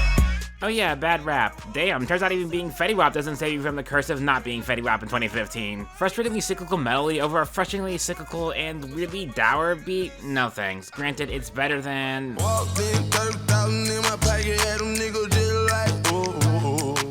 no beating around the bush, y'all know why we're here. Get that on some mix, she gon' wanna sit. Every nigga in the set, and now she screaming like, ooh, ooh, ooh. I mean, you'd think after how much hot water Rick Ross got in a few years ago, rappers would lay off the rape lines for a bit, but let's be frank, nobody really cared about this line because, well, nobody could even make out what he was saying. Like, if I told you these are the actual lyrics... Get that on some mix, she gon' wanna sit. Every nigga in the set, and now she screaming like, ooh, ooh, ooh. Would you even be able to call me a liar? And while yes, it's yet another tally in the ever-growing tide of men just casually being misogynistic, it's not like people were listening to this song because of this lyric. Nah, this is how most people listen to this song. Walked in, 30,000 in my pocket, had them niggas just like, ooh, ooh, ooh. Remember Vine? Vine used to be a thing. That goofy little app pretty much decided the direction of hip-hop for the entire year. Hell, even some of the songs from last year, bringing us such gems as, say, a literal freestyle. I'm the king of this shit, crowned by the toilet. Which is somehow more coherent than world-famous rapper Lil Wayne was this year. Does the TNT wave stand for tall, so tall he overshadows Lil Wayne? Anyways, Vine also brought us... I'm in love with the coco. Okay, well, this is basically just a meme song that I presume knows it's goofy as all hell. Not worth getting mad at. Just don't do it again and we won't have any beef. But even among Vine hits, there's one song that overshadows them all. You already know who it is. Now watch me whip. Now watch me nay nay. Though, really, the time's long past to really hate this one. But I do get why it got under so many people's skin back when it was big. There's something so corporate about the whole affair. About the featureless, inoffensive beat, about Silento listing off every last dance he can think of in the flattest monotone he can muster. I'd almost accuse it of projecting an attitude of forced cheer if, like, it even bothered trying to do that. Now I mean bop, bop, bop, bop, bop. The song isn't even inviting you to dance along with it, it's just telling you to watch. Do not participate. In doing so, making you want to participate. And since it's just a rote checklist of dances, you can pick whichever one you want, dance along to it, and upload it to Vine, and poof, you get a song practically designed to go viral. Specifically made to capitalize on Vine. It's so cynical. Hell, that's why I'm more than okay giving other Vine dance songs like Hit the Quad a bit of a pass, cause like... Hit the quad, hit the quad. Yeah, it sounds worse, but like, it also sounds fun. Dude sounds like he's enjoying himself. He's inviting you to have fun with him. It sounds like a song an actual person would make. Same reason I'm more than willing to defend 7-Eleven, because damn it, Beyonce sounds like she's having the time of her life with her insane troll song. Which, by the way, yeah, guys, she's just making a Nicki Minaj song.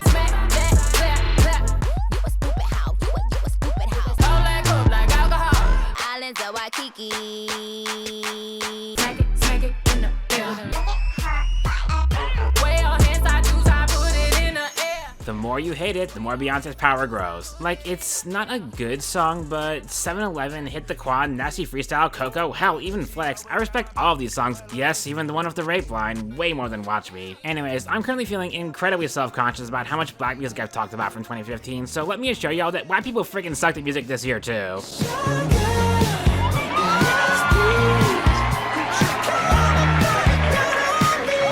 I think you could convince me that this is Maroon 5's worst song, cause like, it's got all the unpleasant shrillness of Maps and Animals, sounds the vestiges of Edge that at least made those songs interestingly bad, and like Hey Soul Sister, it's an absolute menace of a song that's continued to haunt us long past its expiration date. Though, speaking of... You know, we give Hey Soul Sister a lot of flack for its word-salad lyrics, but like, have y'all actually listened to Riptide? I was scared of dentists in the dark. Yeah, the magician's assistant in their dream. And they come unstuck. Is this movie that I think you like? This cowboy's running from himself. But she's been living on the highest shelf. Closest thing to Michelle Pfeiffer that you've ever seen. Whatever this guy was trying to say, he's dolled it up in so much flowery, poetic language that it just sounds like he was filling in Mad Libs, all the while dipping in and out of rhyme schemes without any, rhyme or reason. Though the song's crowning achievement in incoherent balderdash has to go to... I love you when you're singing a song, and I got a lump in my throat 'cause you're gonna sing the words wrong. Like, huh? What? I'm not even sure if this song is bad, it's just confusing. Screw this, give me something painfully straightforward instead. This is my fight song. Take back my life song. If this is your fight song, you're going to lose. Man, I'm stealing a lot from Todd this year, huh? Might as well buy another opinion from the Todd store then. Let's Marvin Gaye and get it on. You got the healing that I want. So, remember way back at the start of this video when I brought up Afternoon Delight as an example of a terrible song from decades past? Yeah. In 20 odd years, our kids and grandkids are gonna make fun of us for this one the same way we make fun of our parents and grandparents for Afternoon Delight. It's got that same aura of like anti-sex radiating off it to the point where I'm fairly certain this is the song Ben Shapiro listens to anytime he needs to get his virginity back. Oh, and yeah, here's the obligatory Megan's part of the video. Dear future husband, here's a few things you need to know. God, this girl is so stupid.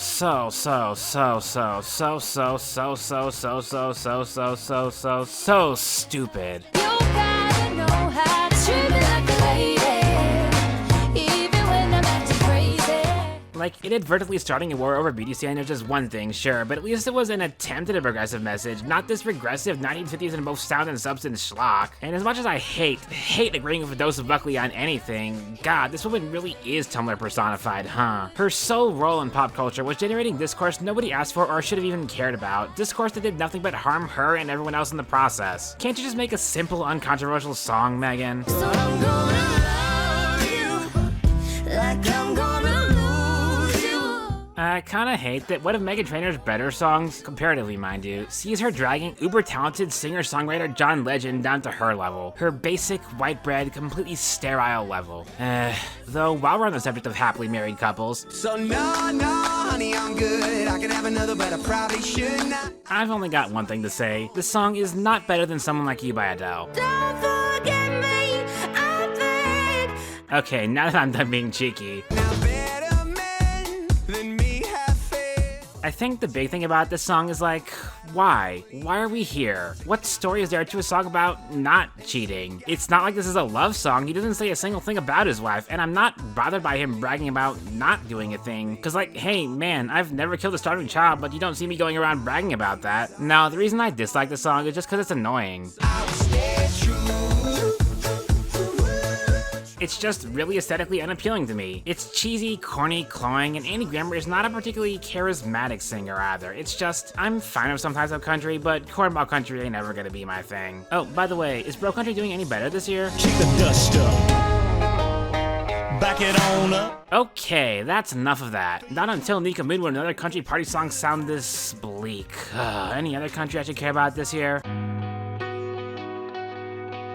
Of course we gotta get to this guy eventually. And I don't wanna steal your freedom. I don't wanna change your mind. Right, first the easy target. I don't know if you were looking at me or not. You probably smile like that all the time. I don't mean to bother you, but I couldn't just walk by. That spoken word rambling into singing thing he does just sounds stupid. Though I gotta say, it is a really good metaphor for the duality of this song. I know it starts with hello, and the next thing you know, you try to be nice, and some guy's getting too close, trying to pick you up. Like, Sam Hunt wants to have it both ways. He wants to tell this girl that he knows how she feels when random guys at the bar hit on her, but also he does still want to hit on her. Hey girl, I know y'all ladies hate when dudes creep on you, but like, did you know you're really hot? You just can't be both sympathetic and sleazy at the same time. It just doesn't work. But there's a reason Sam Hunt thinks it will. I don't have to make you love me.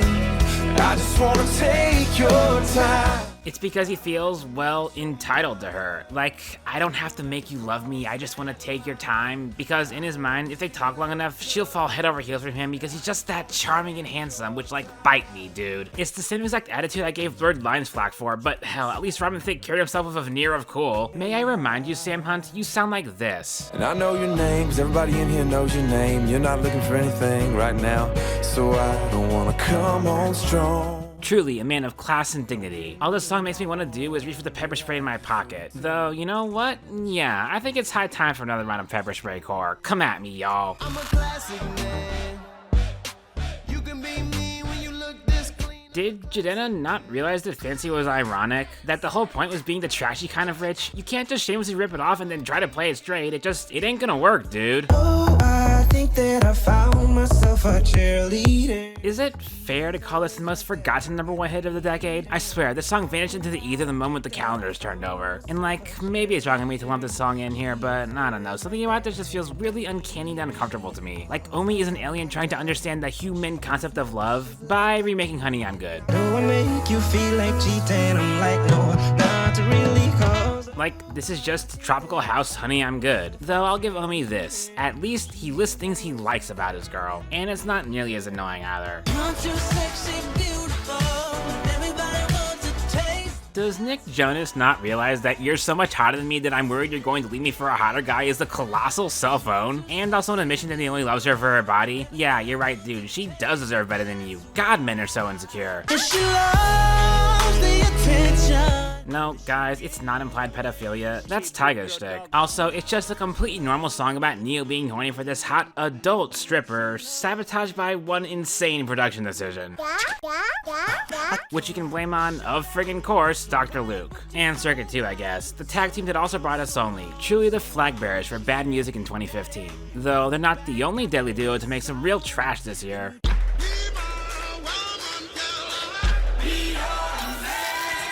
Remember when I called the team up of David Guetta and Nicki Minaj the worst hit song of 2012? Yeah.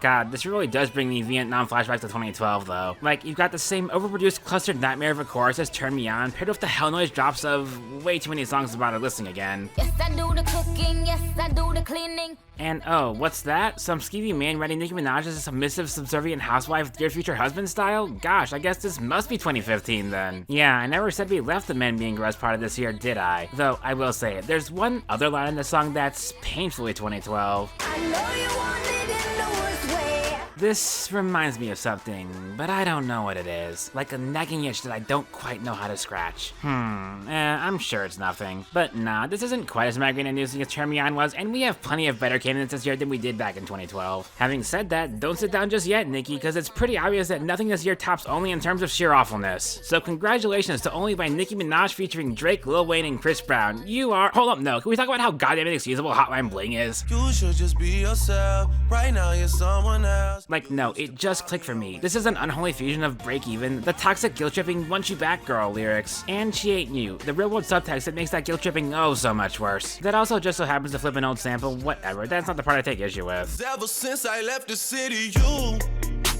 started wearing less and going out more. See, with the other awful hits this year, Only, it's mostly just stupid and boring. Hey Mama just sounds like crap. Dear Future Husband, Marvin Gaye, those are more PragerU think pieces than actual songs. Christ, even Take Your Time is at least just Sam Hunt making up a girl to hit on. Hotline Bling is about someone. Drake is singing about a real girl he used to know, and Kimber isn't even there to cut him down for it. Also, like, Drake really just sounds so bad here. These days, all I do is wonder if you're bending over backwards for someone else. So yeah, Hotline Bling by Drake, the worst hit song of 2015. Let's be real, dude's pumped out enough garbage that he deserves to have at least one of these, right?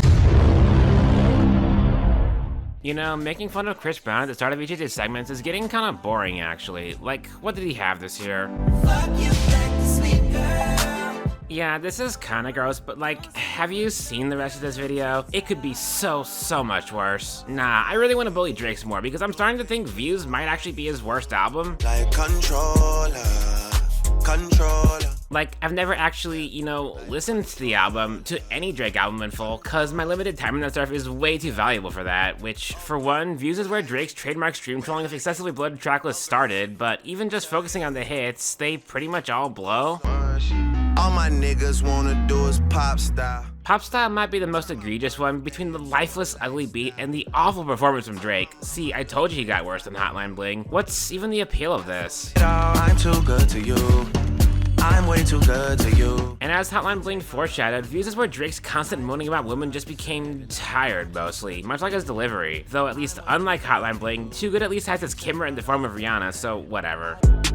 Jumpin', them boys up to something. Mostly though, the songs are just dull. The colorless, low energy production, the half-asleep delivery, and really the way none of it stands out in 2016. Because yeah, Views is emblematic of what popular music in 2016 sounded like on the whole. Boring. If I had to assign 2016 a color, it'd be dark gray. Dour, monochrome, and not particularly interesting to look at. Like with the worst hits of previous years, they sucked, but at least they evoked a reaction out of me. At least they gave me something to talk about. I'm not really sure how to tackle a year whose biggest crime is making me want to take a nap. It goes down in the field. Like, down in the DM, it's boring. Even Nikki sounds bored. A feat only couldn't even accomplish. I ain't talking pancakes, but you flip a brick fast. Truly, this is riveting commentary. Hell, I'm willing to be kind to For Free, yet another song where Drake whines about women because at least it's upbeat. At least he sounds like he's having fun with it. Is it just me, or is this sex so good I shouldn't have to fuck for free? Even despite probably his worst lyrics this year, God, at least this has some life to it. And I'll give Drake this, at least he's not as embarrassing as Post Malone. Saucing on you. I'm swagging on.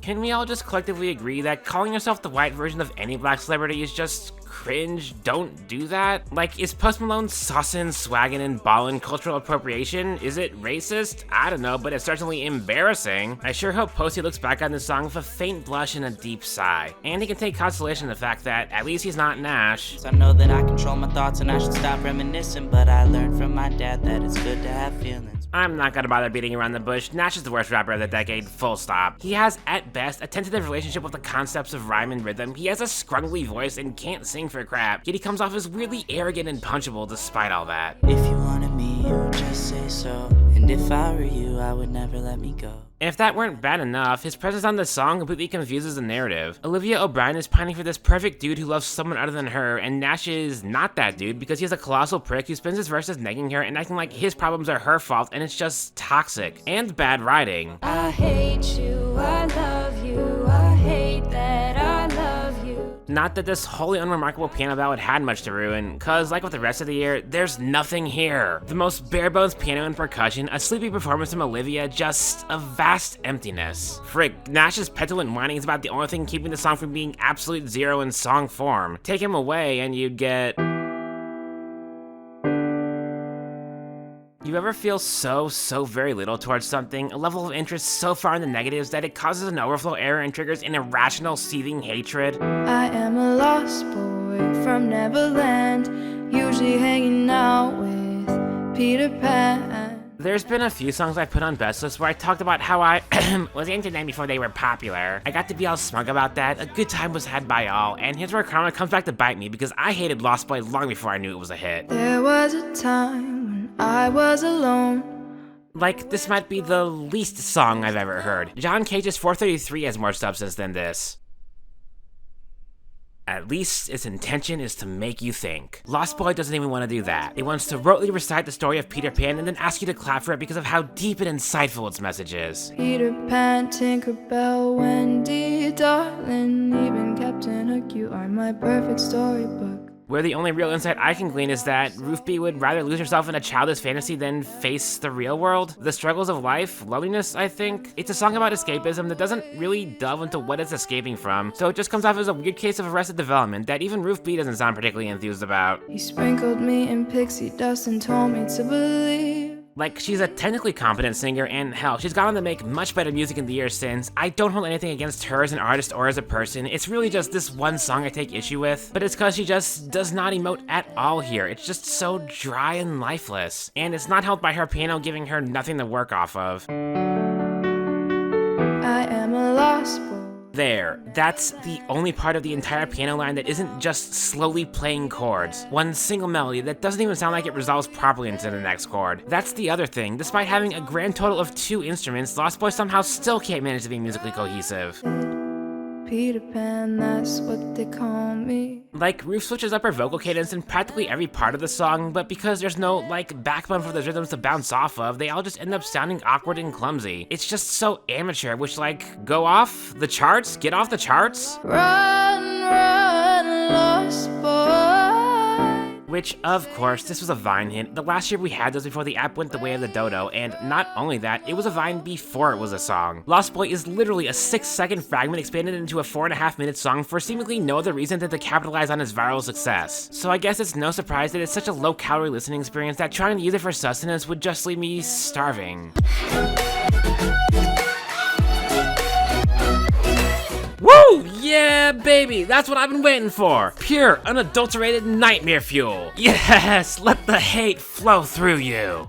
I didn't know that I was starving till I tasted you. God, that's a disgusting lyric! Hell yeah! Oh, you're keeping those unnecessary, unpleasant guitar slides in to prove that you're playing a real guitar? How sweet of you, honey. Oh, and can we have that drop again?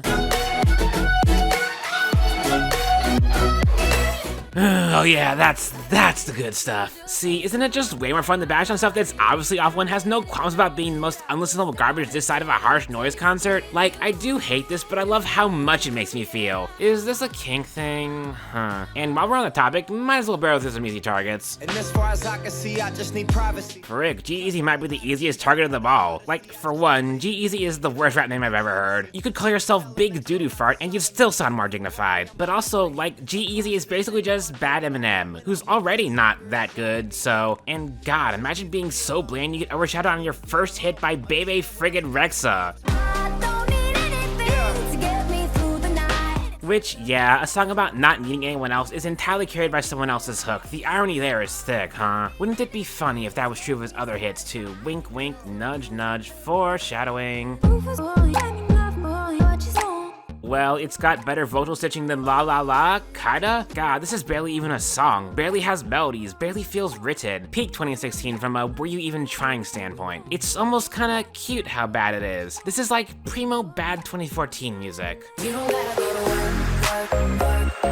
Speaking of, yeah, wow, I gave Worth It a pass in 2015, but this just sounds stale. And like, it's probably just a coincidence that this song released a mere month after Worked by Rihanna. I know enough about how industry pipelines work to know that this song wasn't slapped together that quickly, but I don't care. Wow, this is shameless. Cut it. Your price is way too high, you need to cut it. Haha, the Coco guy tried to make another song. Lol, I told you not to do it again, man. I warned ya, but you just couldn't resist, huh? If I was you, I'd wanna be me too.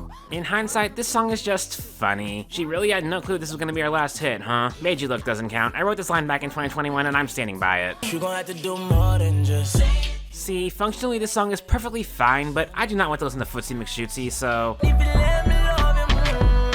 Ditto, except he does sound pretty bad on this one. Moving on. Superman got nothing on me. Ha, white. I'm almost inclined to be lenient to this one, but oh my god, it repeats that chorus way too many times. We really let Charlie Puth have a career, huh? We don't talk anymore. We don't talk anymore. Like, put aside how wimpy he sounds on this song, can we talk about how underratedly terrible this production is? Like with Starving, the guitars are mic'd to capture every last scratch and slide, yet they still sound synthetic and fake. There's random trap skitters punctuating the mix, like tropical house undertones because it's 2016, so why not? It's like peak monogenre sludge. I can, at the very least, give this props for correctly using Selena Gomez, and she does sound pretty good here too. Shame that didn't carry over to her own songs. I'm so sick of that same old love. That shit, it tears me up. Like, girl, you found the lane that worked for you in 2015. Why are you reverting to this kind of lumpy, yelpy, ugly, genreless smush? I'm so sick of that. So sick of that. Wow, this is worse than I remembered it being. I don't have anything else to add. It just sounds bad, right? Can't keep my hands to myself. Granted, her other big hit this year is like the worst possible version of what she's good at making. Awkward, tuneless, whispery, and frustratingly start-stop. Cause all of the doubts and the outbursts keep making love to each other. Like, is it supposed to be sexy and intimate, or is it going for the passionate intensity of love? I, don't think you can have it both ways here, girl. Oh, and Diet Selena Gomez was big this year, too.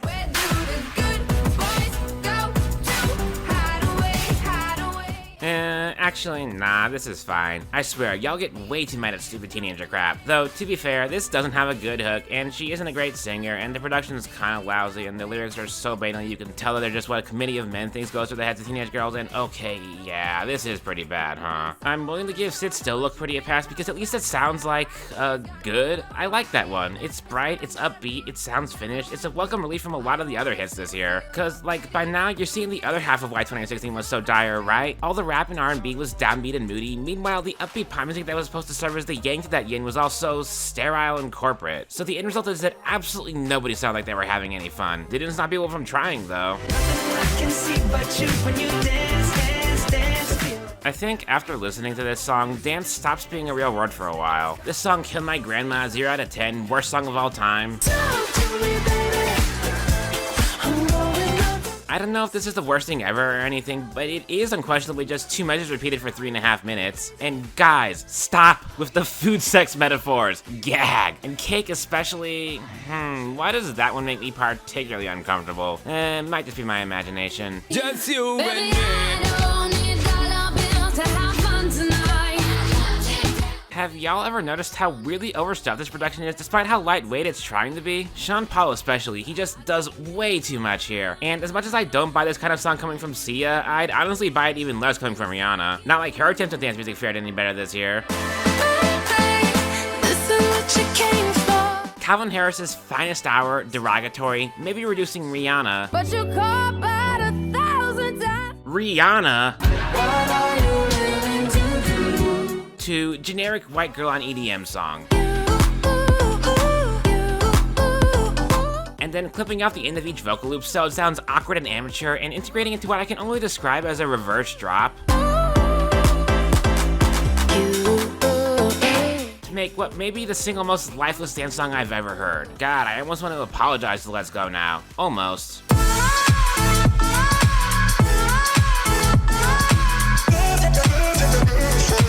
God, what happened to DJ Snake? No, what happened to drops? Even the best EDM this year still fumbled the drops. And this guy's voice is also not good. Lying down beside you, what's going through your head? So there's just no part of this I like. At least it's not wasted potential. And to wrap things up, let's take a look at the latrine-scented Moonshine Country Boss in 2016. What country? The genre barely existed this year. There were a whopping 3 country songs on the year end, and they were all mid as hell. Let's just get to the one y'all have been waiting for instead. I know I can treat you better than he can. Really, when you think about it, this and Take Your Time are 2 peas in a pod. Dudes hitting on girls in the sleaziest, most unflattering, most manipulative ways possible, preying on their insecurities to get what they want, but like, give Saman a little credit, at least he tried to sympathize with her. Treat You Better is all me, without even a hint of concern paid to the girl's feelings. Tell me why are we wasting time on all your wasted crime when you should be with me instead? Stop crying and bang me, whore. Gosh, what woman wouldn't swoon over such sensitive, seductive flirtations from such a classy man of culture? Gah. And we could argue all day over whether being bluntly selfish or subtly selfish is worse. Who cares? They both suck. The bigger problem is that Treat You Better is just objectively a bigger hit than Take Your Time, heard by so many more people. People who will take the song as a free pass to be just as gross. And you're spending all your time in this wrong situation, and anytime you want it to stop. And I can't imagine Mendez, or anyone on his team for that matter, realize just how bad the song makes him look. Because again, this kind of behavior has been unfortunately normalized in our culture, but someone had to have gotten the memo afterwards because in what I can only assume was an act of damage control, the music video recontextualizes the song to be about Mendez saving this girl from a physically abusive boyfriend in a desperate attempt to make him look like the good guy here. And any girl like you deserves a gentleman. Which, if that's how far you have to twist the narrative, you failed. What have you failed? Yes, all of it. Also, Greta Van Flan, Benda Dancy Khan, Peta Fana Khan. Yeah, I think that's about all that needs to be said about Treat You Better. And as much as it probably deserves to be called the worst hit song of 2016, nah, I hate Starving just a little bit more. But, you know what? As horrifyingly unpleasant as it is in both sound and substance, at least Starving makes me feel something. Run, lost boy.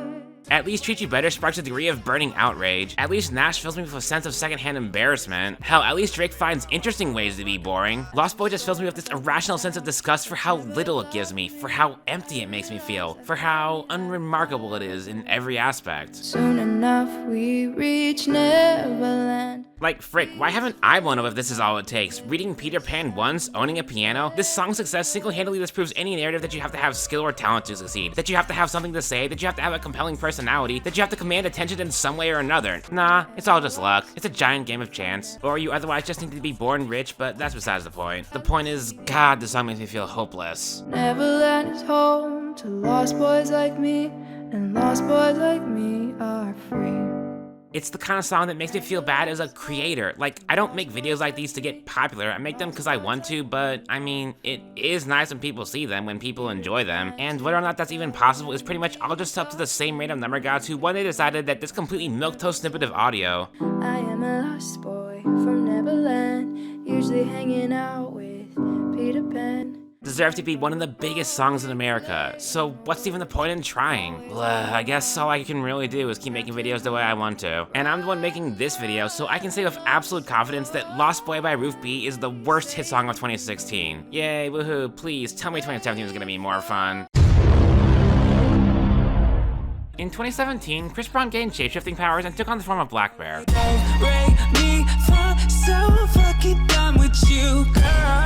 Like, the more obvious and logical comparison would be Kodak Black, who we'll get to, but if we want to talk about the same sleazy, toxic, female disrespecting attitude Chris Brown carries on so many of his songs, then that's just Black Bear's whole thing.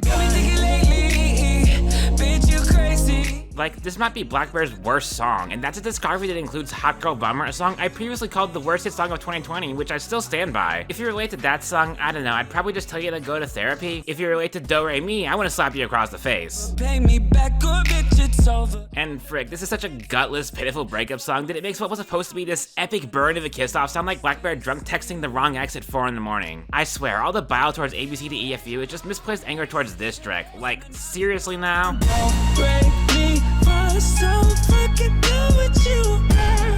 This is so lame. Can't imagine this girl thought about that drugged up loser she dated that one time in years, and she's all the better for it. Okay, good, that's settled, now let's talk about Kodak Black.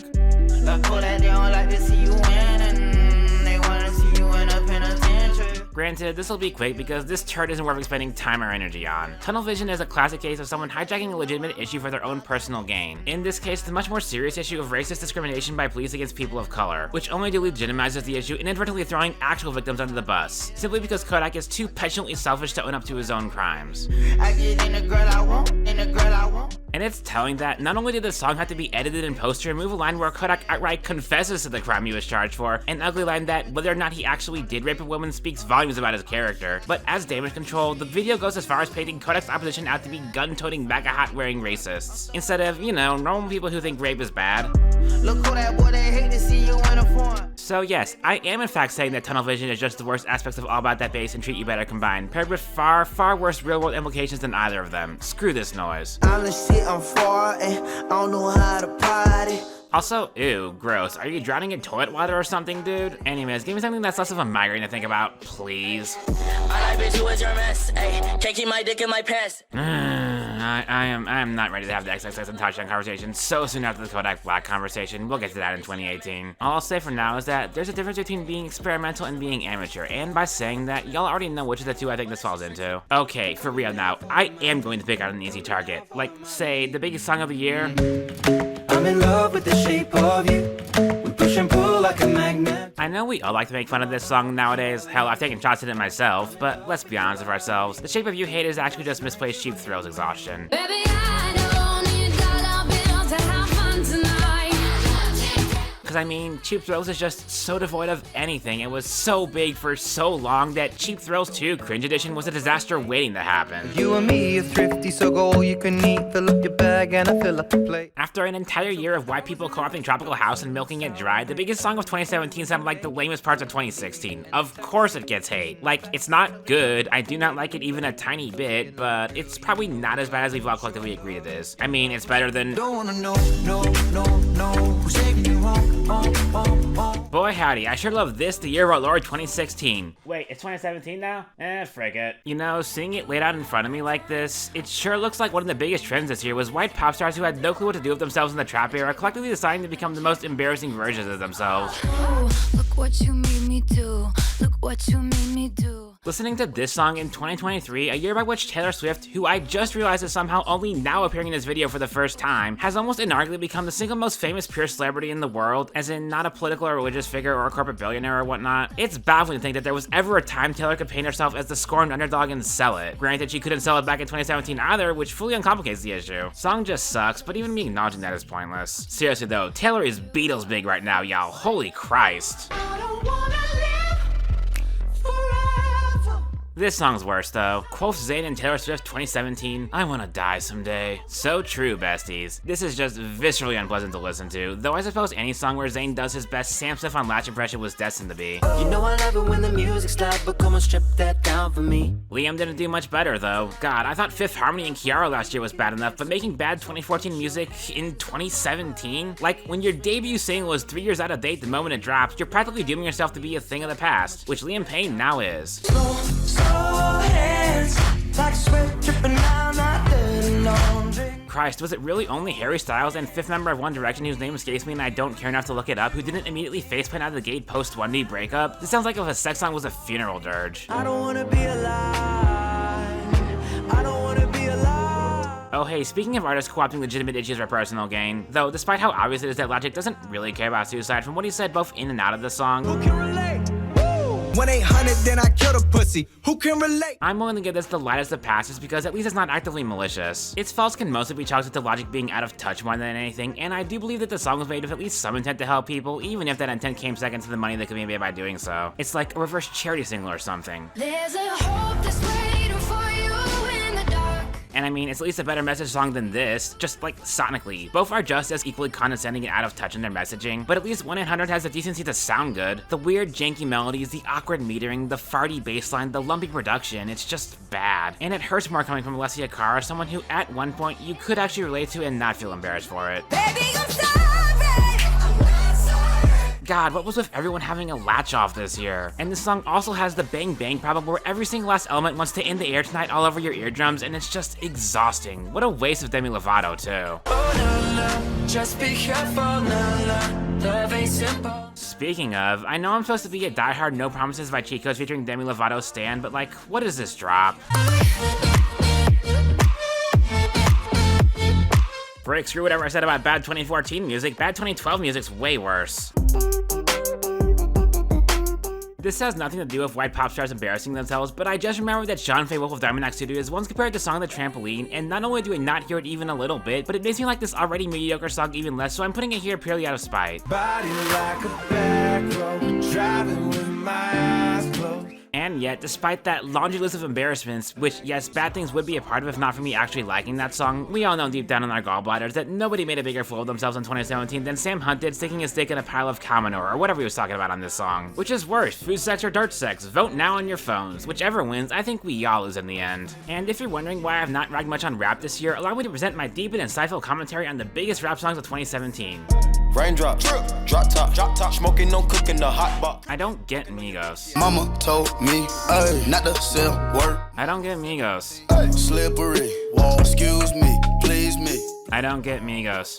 You get the bag and fumble it, I get the bag and flip it and tumble it. I don't get Migos. Got so many felonies, I might can't never go to counter. I don't get Migos. This one isn't a Migos song, even aesthetically. I've warmed to the more melodic side of trap in recent years, but I didn't get Migos' brain up trap at the time, and I still don't really get much out of it these days. I don't have anything against it either. The biggest problem most of these songs have is being a minute or two too long, but they're mostly just uninteresting to me. Totally fine with them existing. Okay, well, Slippery's kinda bad actually, but who cares? 5, 6, 7, 8 M's in my bank account. On the other hand, I do kind of get 21 Savage, so I can say with relative confidence that this is basically just a prototype of what his sound would evolve into over the years. It's kinda quaint, actually. In New York, I merely rock, hiding in my socks. And I've never gotten Playboy Cardi either, but unlike with Migos, I'm pretty sure y'all are just gaslighting me on this one. It's just a prank gone wrong, right? It has to be, right? This one's fine though. Kinda cool beat for about a minute. I tell all my hoes, rake it up. Oh hey, the Down in the DM guy got a second hit. Huh, that's neat. Pink Lamborghini, just a race with China. What the race to China? Just a race in China. Oh my god, Nikki, what happened to you? Like, actually, what happened to her? Where's the real Nikki? Conspiracy theory, the real Nikki died in, say, 2015, and they just replaced her with a Turn Me On style replicant. Bars, feel free to go crazy with that one. Juju on that beat, Juju on that beat. Criticizing this song like it were an average hit song is like criticizing a child's crayon scribbles as if they were the Mona Lisa. You don't make fun of a child for not being the next Da Vinci, you give them a pat on the head and a juice box because they tried their hardest and it's cute. That's how I feel about this song. Gold stars for the both of you. I just wanna rollie with a dapper rat. Did it for this song, except, well, like every single person on the face of the earth has already pointed out, this is such a shameless Ray Sherman ripoff, it's practically plagiarism. Also, like every single life form in the entire universe has already pointed out, it sounds god-awful. Where's the real Ray Sherman when you need them? Know some young niggas like to swear. making worse music somehow, huh? Stop that, no. Bad Sway, bad. Of course, nobody this year can sound atrocious quite like Drake can. I got fake people showing fake love to me, straight up to my face. All of y'all are fake and I'm real. That's why I'm singing this entire song without autotune, because I'm being real, man. This has nothing to do with rap in 2017. I just wanted to point out that Despacito hit #1 the week of May 27th, 2017, and this song was released on June 30th. It took barely a month for reggaeton to enter its flop era. I actually kind of like this one though, despite the, you know... The goat? I don't know. It's got nice energy, a nice percussive groove. Beyonce's pretty fun here. If they just laid out the sample for a bit in the verses, nobody would really mind this one. Anyways, let's wrap things up by making fun of the worst band of 2017. Nah, I'm just kidding. Not about this sucking, cause it does. The mediocre falsetto, the complete inert, lifeless bass line, the brass that sounds like a friggin' Vine boom. And the phrase, I'm a rebel just for kicks, which is so loaded I barely even want to bother unpacking it. Either admitting they're privileged enough that they feel no need to stand for anything, or outright mocking those who do stand for something. Don't ask me which, because neither of them reflect very well on their character. It just sucks all around, and I'm tired of acting otherwise. Really, the only reason we gave this a pass at the time was because the alternative was, well, Donald, you tell him.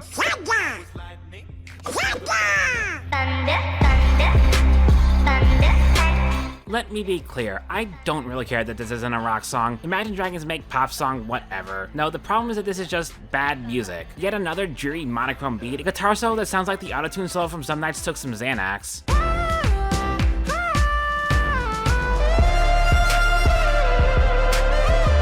And of course, the Stone Chipmunk yelping out half the chorus while Dan Imagine Dragon lifelessly recites his lifeless chorus about his lifeless life.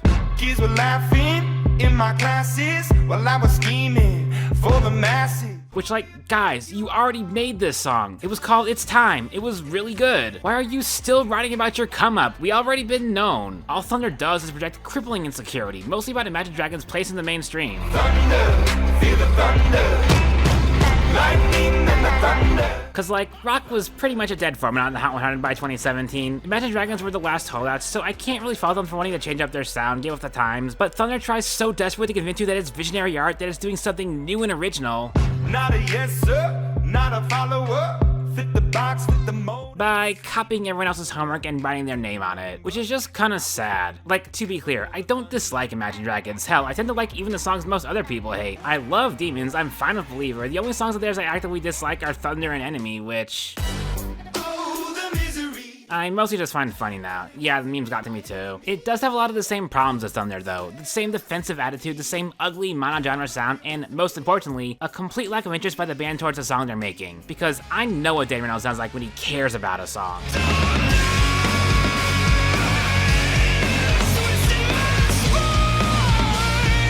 This is Dull Knives. It's an absolute mess of a song where Reynolds completely shreds his throat trying to hit notes he is absolutely not hitting. I kinda love it. It's their Wounded Dragon song. Never has Dan Reynolds sounded more like he cares about the song he's singing, and I find that incredibly compelling. And on Thunder, he sounds like this. Lightning and the thunder, thunder, thunder. Just absolutely no passion at all. He clearly doesn't care about this song, so why am I even listening to it? But I can't really call Thunder the worst hit of the year because my strongest emotion towards it is disappointment. And that's not really what I'm here to quantify. Nah, you gotta really piss me off if you want to walk away with a trophy on this show. And as much as the emotional side of me would love to give that honor to Blackbear because God knows he deserves it, and also it'd be funny, nah, it's gotta go to Tunnel Vision.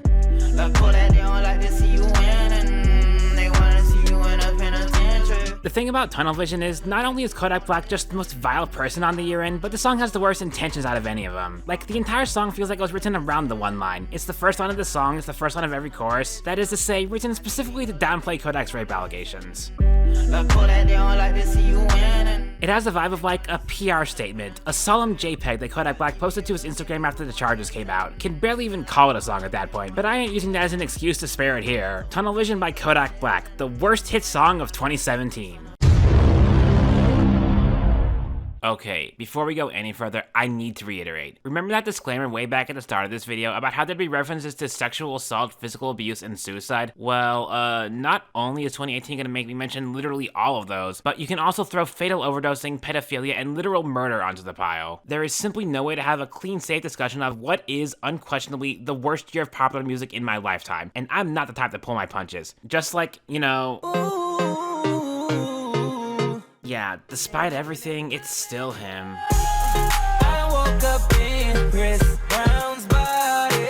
How are we still making bad 2014 music in 2018? Okay, the obvious problem's out of the way. Now then, if you've watched this video up until this point, I'm sure you understand why a song about how cool it is to be Chris Brown is not something I'm particularly fond of, but it's mostly just the few specific lines I really care about. Ain't nobody judging cause I'm black or my controversial past. See, not only do we have Chris's Dicky downplaying his quote-unquote controversial past, but then, much like Kodak Black last year, playing the race card, equivocating racist with people who think you shouldn't do domestic violence. Racists like, say, Lil Dicky. Wait, can I really say the N-word? What up, my nigga? What up, my nigga? Lil Dicky really wants to say a racial slur. He wants to say it so badly that he called up his token black friend to make a song about how cool it is to be black, just so he can vicariously live out his fantasy of saying a racial slur. Thank God his target demographic of white frat bros are smart enough to not sing along to this part. Definitely, for sure. Oh, and there's this. I'm Kendall Jenner.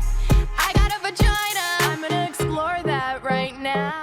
Which I'm willing to chalk up more to Lil Dicky being a colossal idiot who didn't think through his implications more than something actively malicious, but that lack of forethought speaks volumes about his character and, yes, the culture of misogyny in general. I woke up in Chris Brown's body.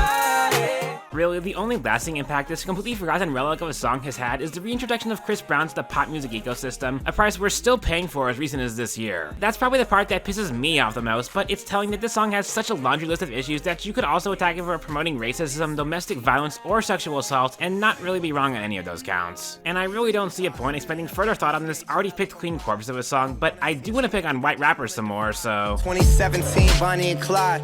Wouldn't see the point of living on if one of us died. No, G-Eazy, you're not half the man you think that you are, and you can't fill that hole inside of you with money, drugs, and cars. I'm so glad I never had a baby with you, cause no limit, I'm a fucking soldier.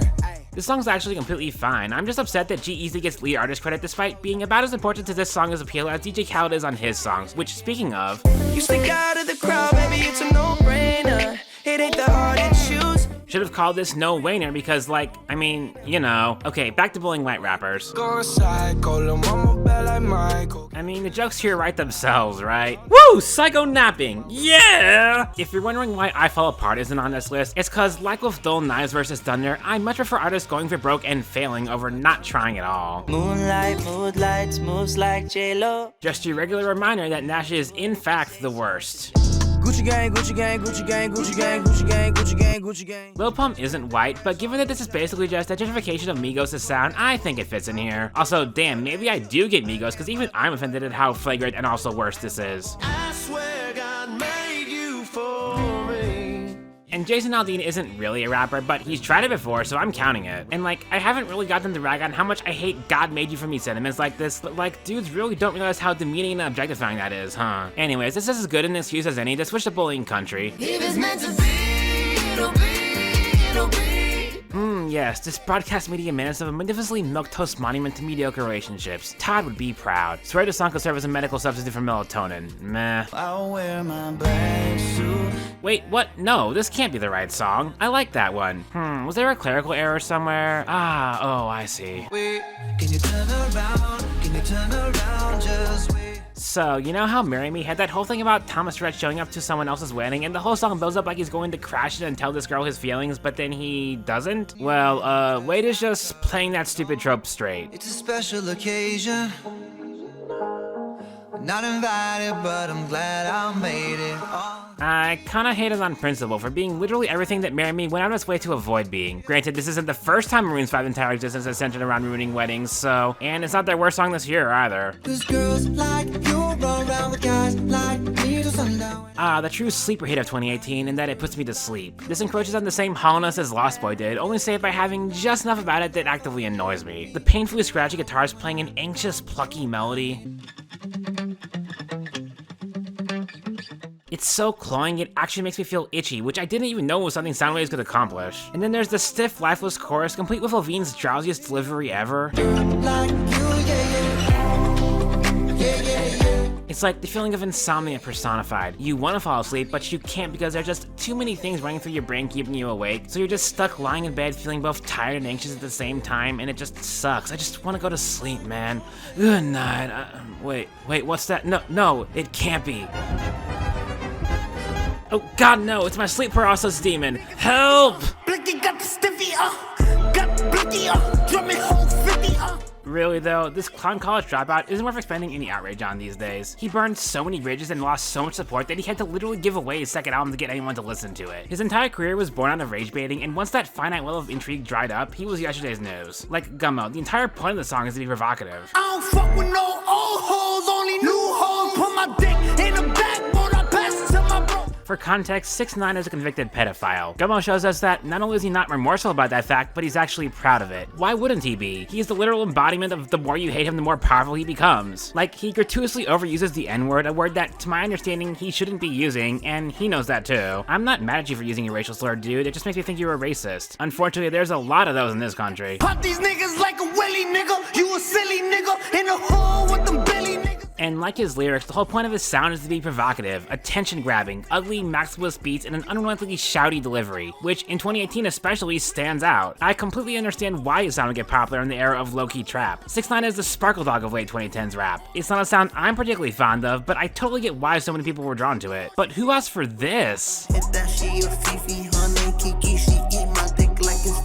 Like, every reason I can possibly come up with for why someone would enjoy Gummo just doesn't apply to Fifi. The abrasive, in-your-face sound that stands out from the crowd? Gone. Now he sounds exactly like every other rapper did this year. Niggas say they killing people, but I really fucking do it. Provocative lyrics? That's the only one in the entire song. The only time he uses the N-word, in service of lying about a crime that he, as far as anyone can tell, did not actually commit. Though I'd be shocked if it wasn't submitted as evidence in his racketeering trial anyways. And the rest of the lyrics are about haters and hoes. That sounds familiar. But this doesn't even have the cartoonishly bad lines or the pathos that makes Love Me fascinating. It's just boring. ASAP, keep me rocky. I'm from New York, so I'm cocky. Say he. Oh, and Nikki JBT is here too. Yep, she sure is. I don't really want no friend. I don't really want no friend. In this song, 6ix9ine told us he didn't want any friends, and by the end of the decade, he didn't have any. Play stupid games, win stupid prizes, kiddo. Anyways, Tekashi, man, let me show you how being provocative really works. I'm definitely getting canceled for this one. Made this here with all the ice on in the booth. Okay, but for real, nah, Sycamore doesn't belong here. It's easily the best song I'm considering a candidate song in this video, but I really genuinely hate calling something overrated, and I'm not gonna either. But it frustrates me to no end when people treat this like a piece of visionary art and not just 3 unrelated demos Travis Scott had lying around that he loosely stitched together and call it a day. Younger flame, he in sicko mode. Like, that is not the sound of one part of a song transitioning to the other. It is the sound of Spotify crossfading between 2 completely unrelated songs. It doesn't flow at all. I've brought up DNA as an example of an excellent transition between beat switches before, but let me bring up another more contemporary example to show how this kind of thing should sound. Just a reminder. See, isn't that just so buttery smooth and satisfying to listen to? Meanwhile, not only do Sicko Mode's first 2 parts have completely different tempos, but the first one just ends mid-phrase, right after a bout of rising action. It's such a sharp anticlimax that gives me whiplash. It just sucks. Hell, let's get extra spicy. I'ma Be has a better beat switch than Sicko Mode. On and on and on and on and I'ma be rocking like this. What? Travis, dude, you got outdone by Will I Freaking Am. Come on, man.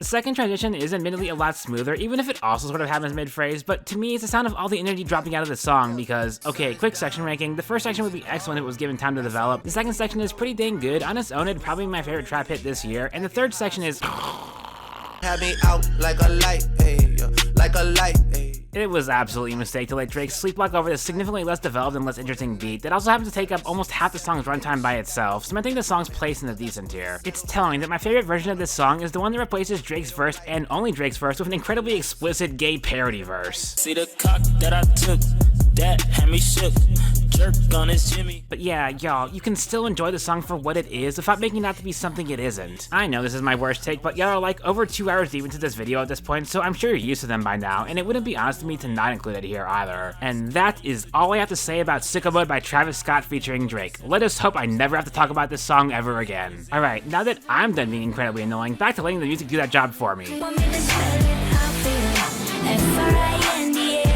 Haven't I made it obvious? Haven't I made it clear? Want me to spell it out for you? Friday Nintendo DS. So don't go look at me with that look in your eye. Well, that's definitely the worst use of a G-Funk synth ever. Yup.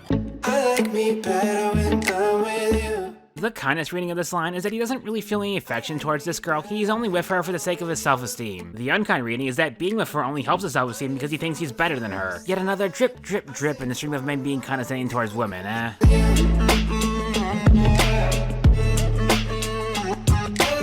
Damn, didn't know Dying Cat was a genre of music, and I wish I still didn't know that. There you go with you floating. Wait, no, this isn't the right song, that was last year, and the one I'm thinking of was produced by Zed. You got plans tonight. No, that ain't it either, this isn't even a year-end hit, and it definitely had a chick singing it. Still, no, this isn't even from this year, and it wasn't a year-end hit anyways. God, no. Hey, a minute, just take your time. And you know what, screw it, sure, it was this one. Stay by Zed and Alessia Cara. Whatever, y'all know which song I meant anyways. Not wanting to feel left out, reggaeton also hopped onto the being really annoying train this year. This is way worse than Mi Jante for the record. Clocking in at just under 7 minutes, this is the longest song on any 2010's year-end, and no, the 8-minute album cut of Mirrors doesn't count. And by God, does the song make you feel every last second. Posse cuts are a tried and true formula. You can make it work, but not when it's this goddamn many dudes, none of whom are really doing enough to distinguish themselves, which may in turn maybe the song's saving grace. Because if I could attribute any of these grossly misogynistic lines to any specific performers, I'd have a target to direct my disgust towards instead of having it all swirl around like a brewing thunderstorm. I certainly don't have the time or interest to pick apart every single last line, which I'm only reading through a translation anyways, but just know that the title line is about throwing at women like they were garbage, which says all you really need to know about the song itself and all you'd ever want to know about the 6 men singing it. I'll give Te Bote this though, it's really great at blending into the low throbbing migrate that best describes the year, cause like if you take a look at how Trap was doing, help me. Though, I did notice a lot of Drake in that amalgamation. This is all his fault then. Screw that guy. I'm upset.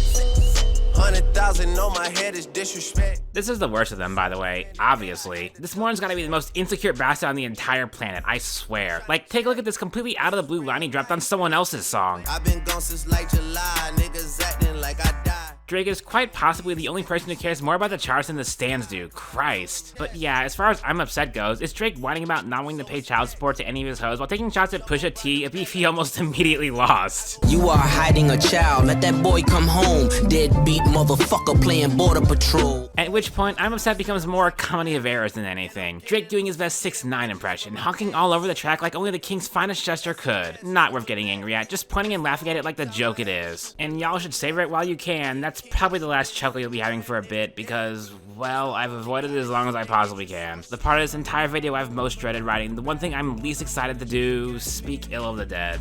I still see your shadows in my room. Can't take back the love that I gave you. Juice WRLD's death was a tragedy any way you slice it. Nobody deserves to die at such a young age, especially not in such a horrible, unfair way as he did. One you could argue was the direct result of police discrimination, so thanks for helping the cause there, Kodak. And nothing we know suggests that he was anything other than a good kid who simply used his music to vent his ugliest feelings. I am only judging this song as a song, and I mean nothing I say is a knock against his character. Who knew evil girls had the prettiest face?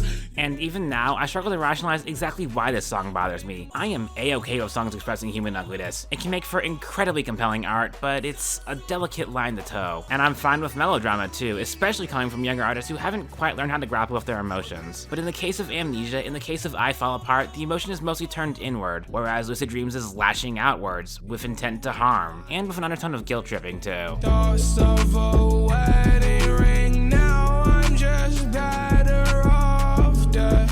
Sending out messages about how all girls are evil or fake or all the same to his audience of teenage boys who will consume these ideas uncritically, that's the part that bugs me the most. But on the flip side, I mean, well, I've heard this done worse too. Way worse. And in the grand scheme of things, yeah, Lucid Dreams is pretty harmless, all things considered. And then I realized the song doesn't work for me because there isn't enough pathos. I take prescriptions to make me feel okay. I look at Amnesia, I look at I Fall Apart, hell, I look at his follow-up hit Robbery, and I hear visceral, raw expressions of heartbreak and betrayal. Lucid Dreams just doesn't have that. Juice is too drowsy in his delivery to sell the big emotions the lyrics are trying to convey. He sounds more depressed than anything, which, while not an unrealistic emotion to feel in response to a breakup, just isn't what the song wants to convey. And because it fails to accomplish its goal, all its other flaws become much easier to notice and much harder to excuse. It's to the point where I love and I hate you, and I cannot change you, so I must replace you. But, as I'm painfully conscious I've been doing all throughout this video, let's play a game of it could be worse. What if you turned the song's already low energy down even lower? What if you took its skill-stripping undertones and made them overtones? What if the song was made by a demonstrably worse person? Just play the song. Yeah. Someone that's afraid to let go. Before I go any further, let me make it perfectly clear. XXXTentacion's death is no less tragic than Juice's, regardless of the kind of person he was. Nobody, and I mean nobody, deserves to die at such a young age before they've been able to really live their life, before they've been given the chance to grow into a better person. But at the same time, I cannot judge someone for the person they could have been. I can only judge who they were, and the fact of the matter is that the XXXTentacion we saw was a despicable human being. But frankly, in the year 2023, it's not even worth reiterating the crimes X committed. I don't care, you don't care. He will never be held accountable for them, and there's nothing that can be done to change that. And that's fine. The world still turns. Reiterating his offenses at this point in time would be throwing outrage into the void, actively contributing to the heat death of the universe in the most pointless way possible. So we're going to talk about the song and just the song. She took my heart and left me lonely. For one, we all know this beat is just EXO Tour Life again. If you really badly need a sequel to EXO Tour Life, well, Uzi's got you covered there. And there's the first problem. Sad is XXXTentacion's biggest hit for no other reason than that it's the song that sounds most like everything else did at the time. Moonlight is at least experimental and interesting, and Changes is too amateur and ultimately earnest to hate, even if it's otherwise Lost Boy levels of basic and insipid. But Sad, it simply adds nothing to the musical landscape of 2018. I love when you're around, but I fucking hate when you leave. And frankly, outside of one singular line, there's nothing really particularly egregious about Sad. Hell, in a lot of ways, it's better than Lucid Dreams, even if it shares most of the same flaws. For one, there's no lashing out, no misogyny involved. It's entirely inward focused, just X wallowing in his own misery. And in terms of delivery, while it's even more low-key than Lucid Dreams, there's an edge of almost menace to it, of scorn and disgust. It sells the emotion it's aiming for, very well in fact. Unfortunately, the song succeeding in that goal is exactly why its worst line is so indefensible. Suicide if you ever try to let go. This is the language of abusers. This is not an opinion, this is not up for debate, it is a plain and simple indisputable fact. And delivering that kind of language in the tone of voice X uses sadly makes him playing the role of an abuser all the more believable. That's not to say the line would be fine if he had sung it how, say, Juice does, just that doing so makes it worse. Makes it all the more chilling, makes it all the more effective. And if you're effective at playing the role of an abuser in your own song, well, I don't think I need to say anything else. And so, at the end of it all, I'm left with a conundrum. What is the worst hit song of 2018? Is it the song that sends the worst message? Is it the song whose appeal I understand the least? Is it the song that's had the worst impact on popular culture? Hell, is it the song I find most unpleasant to listen to? Is it the song I find hardest to sit through? Is it the song that's just the most morally offensive? Honestly, all these songs deserve the spot. You could just call it a six-way tie, or you can pick out whichever one you hated the most, and I wouldn't really argue against it. But this is my video, and at this exact moment in time, my gut's telling me to go with the song that fails the hardest at what it's setting out to do. And there's really only one hit song this year that is, from every angle, just a complete and total failure. Draco got that kickback when I blow that they all do track data. With every other song I considered, at least they succeeded what they want to do. Gummo wants to be provocative, and it succeeds. Freaky Friday wants to elevate an abuser, and as much as I hate that it did, well, it sure did. Girls Like You wants to be inoffensive radio filler, and hell, Maroon 5 have that down to an art form. Sad wants to be toxic and abusive, and by God does it succeed. Even Tebote, its whole goal was to be self-indulgent and sleazy, and yep. And all those songs at least have their audiences. Gummo and Sad for the teenage edgelords, Freaky Friday for the stans and frat bros, Girls Like You for suburban white moms, Tebote for the worst guys you know. Who is the target audience for Fifi? It's not 6ix9ine's pre-existing fans, who can't be anything but alienated by the sheer wimpiness of the song, and it's not mainstream trap listeners either because, and here's the kicker, you remember that amalgamation of samey-sounding low-key trap hits? Even if I wanted to, I wouldn't be able to include Fifi in there because it's too goddamn boring. You can't even pretend to bump to it. I don't really want no friend. That's the thing about Fifi. It doesn't succeed at what it wants to do, but it doesn't exactly fail either because it's not trying to do anything. It's the biggest hate take of 2018, not even trying to be hateable. The biggest disappointment of the entire decade, not even trying, on top of the blandest, most lifeless beat I've ever heard. It's a black hole of a song that sucked in all the goodness around it and then vanished without a trace, not even leaving behind anything to hate. I feel nothing but cold, clinical indifference towards this dilapidated product of its time. Fifi by 6ix9ine featuring Nicki Minaj and Murda Beats, the worst hit song of the worst year. What was I even talking about again? Okay, so 2019 puts me in an awkward place, cause like, I already made this list. Oh, right, let's get this out of the way first. You got it, girl, you got it, girl. Meh. Anyways, yeah, I've already counted on my top 10 worst hit songs of 2019 in video, but, well, for one, it's a video I'm not particularly proud of, full of not particularly good criticism, that was slapped together in an evening mostly to promote my best list. And my opinions haven't necessarily stayed the same in the 4 years since either, so you know what? Yeah, there's plenty of merit revisiting and reevaluating my thoughts on the worst music of 2019. For example, I had this song on that list. When I die, put my money in a grave. When I die, put my money in a grave. Which, why? What? Like, I don't love this song now or anything, but compared to pretty much any of his hits last year, this song's like friggin' turned down for what levels of hype? Dude already lost the beef, let him be petty about it, man. But like, yeah, I think there's merit to revisiting my picks for that list and examining them from a new light to see if I still hold as much disdain for them as I used to. Starting with a round of audience participation. Yeah, thus far, I've been telling y'all my thoughts on every song in this video, so I figured it might be time to let y'all participate in the discourse too. Here's a list of mediocre but inoffensive trap hits I don't particularly think warrant much discussion. You get to pick your least favorite of the bunch and pretend this next segment is about that song in particular. Ready? Alright, let's go.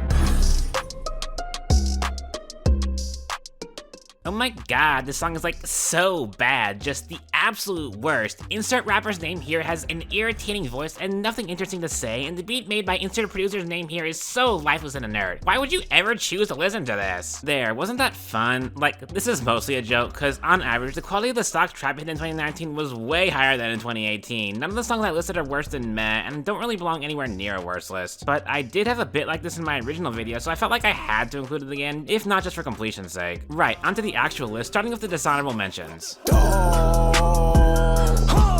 I'll be ballin'. Nah, this doesn't really belong anywhere near a worse list. It's too goofy and spontaneous to really be hateable. Dude really just did one take and called it a day. Gotta respect that completely unearned confidence, man. One thing right, you. I got one thing right. Marshmello really was all four horsemen of the mono genre, huh? He ruined rock, he ruined pop, he ruined country, and he ruined rap. Truly, a joker of all trades and master of none. Do anything for clout. They do anything for clout. This would have definitely gone on the stock trap list too if I didn't have to single it out here, cause as previously mentioned, I just don't get Migos, but can I at least say how rhythmically unsatisfying it is to have both of them rapping 16ths over the triplet piano beat? Bitches even wanna stop fake beats, to set a little weave in the mixtape. I don't know, it just hits the ears wrong. This is otherwise fine though, yeah. I would give you the world, baby girl. You just gotta be worthy. Oh yeah, nailed it on this pick, and for the exact same reason too. His voice, I can't. Dude sounds like he needs a glass of water. And here's your daily reminder to stay hydrated, y'all. Honestly, I might have been too kind for this, leaving it off the list proper. Yeah, huh, we just kept getting one of these kind of reggaeton hits every year, huh? Better Than X, Worse Than Miante, otherwise not worth caring about other than how utterly insane it is to me that DJ Snake was somehow still around in 2019, making worse music than ever. I see you loving the way I work the floor now. I got that boom boom boom. God, this one's just depressing. A soulless product born out of Despacito desperation, a phrase so good I'm using it for my original video that's otherwise completely unremarkable. Dark Horse was Katy Perry's biggest hit, and this was her last hit. She started out the decade as one of the biggest stars in the country and ended it being Diet Justin Bieber on Diet Despacito. Christ. And number 8 was Money in the Grave, so let's skip on ahead to number 7, Rings by Ariana. I want you all to myself. We don't need anyone. What? This song's perfectly harmless, man. It's a cute little love song and doesn't aspire to be anything more. I think I just had an allergic reaction to one line in particular. Girl, I want you in the worst way.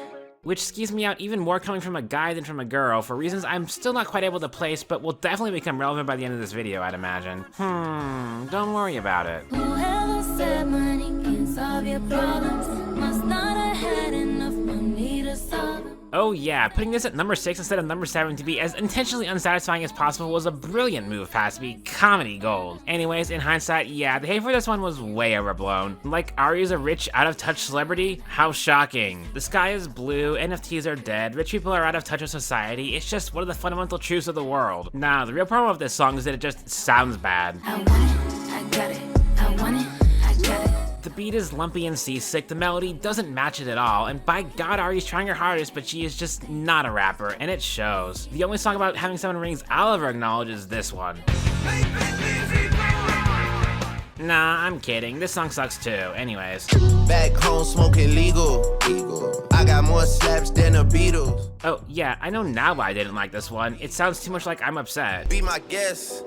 Make me wanna buy a vest and a throw it in the mall. Doesn't mean that we involved. And also, while Meek Mill sounds hype as hell, Drake sounds like he does not want to be here. I can practically hear him crying while he sing raps. But yeah, nah, this one's whatever. Look what God gave her, how perfect he made her. Oh, the reason this rubbed me the wrong way was because I read it as yet another God Made This Woman For Me song, which it's not. It's Thomas Rhett witnessing a woman so hot that it makes him have a religious experience. This is just Take Me to Church again. Take me to church, I worship like a dog at the shrine of your life. Look What God Gave Her is just Take Me to Church if it was incredibly, incredibly lame. Which is not exactly a good thing to be, but whatever. Not like I didn't already know every country dude was a horny meat-headed idiot, so... Hey, look, Ma, I made it. Okay, but I nailed the top 3 though, cause like, no, this isn't not art, idiot, but it is bad art. It's the sound of a man giving up, of throwing up his hands and accepting that being boringly mediocre will make him more successful than trying his hardest and making art he's passionate about ever could. And he was right. God, that's bleak. It's like the polar opposite of my ethos as a creator, and that's what I hate the most about it. It sounding like Diet AJR doesn't help though. Gonna do the 2-step, then cowboy boogie. Grab a sweetheart and spin out with. You know how the only thing I wasn't able to give Watch Me Fly for was projecting an attitude of forced cheer? Yeah, well, you already know the punchline. The song kind of breaks my brain, even now. It's time to show out right now and take to the floor. Old Town Road hit #1 the week of April 13, 2019, and mere weeks later, the get-up was inflicted upon polite society. Even vultures at least wait until the horse is dead, man. They don't chase after it while it's in the middle of setting the Kentucky Derby world record. That was not so bad. That was not so bad, was it? And yet, the Force meme caught on enough to still make the year end. Okay. The Get Up was Blanco Brown's debut single, and the only kind thing I have to say about it is, at least it wasn't his follow-up single. I love you just the way God made you. Blanco Brown's singles discography. 1. The Get Up. 2. Just the Way with Parmalee. I did not know it was possible to have a sophomore song following one of the worst hits of the decade, but man sure found a way. And both these songs can take comfort in the fact that, at least they're not country time. I put 2 gunshots in the air. The people scattered everywhere. A song that may or may not be from the point of view of a mass shooter.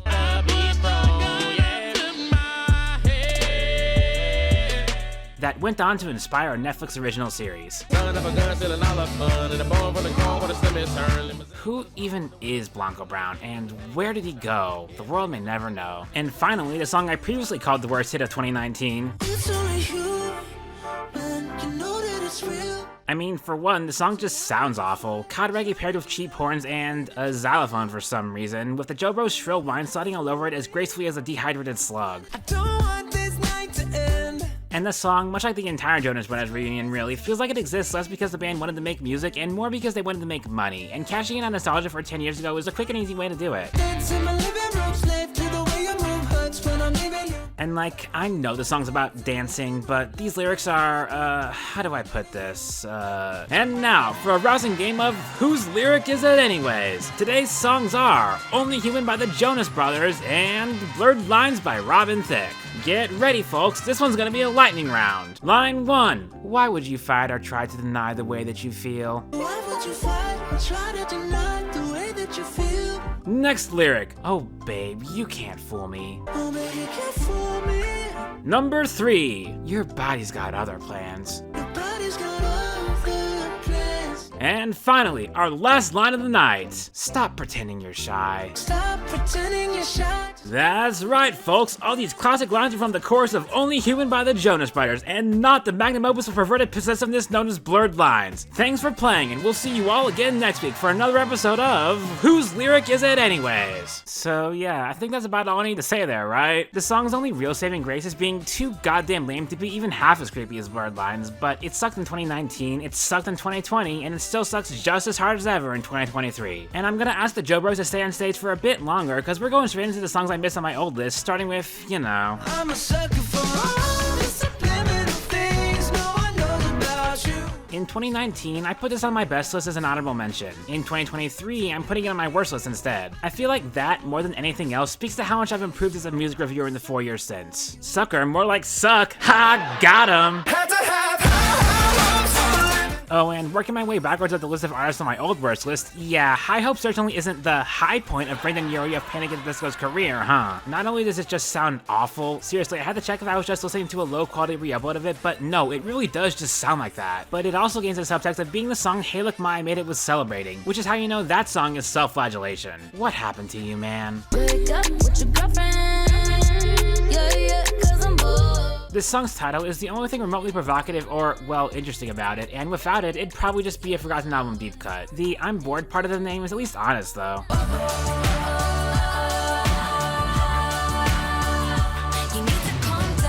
Taylor Swift rarely writes songs about anything other than herself, and hearing this song, yeah, I kinda get why. Say it in the street, that's a knockout.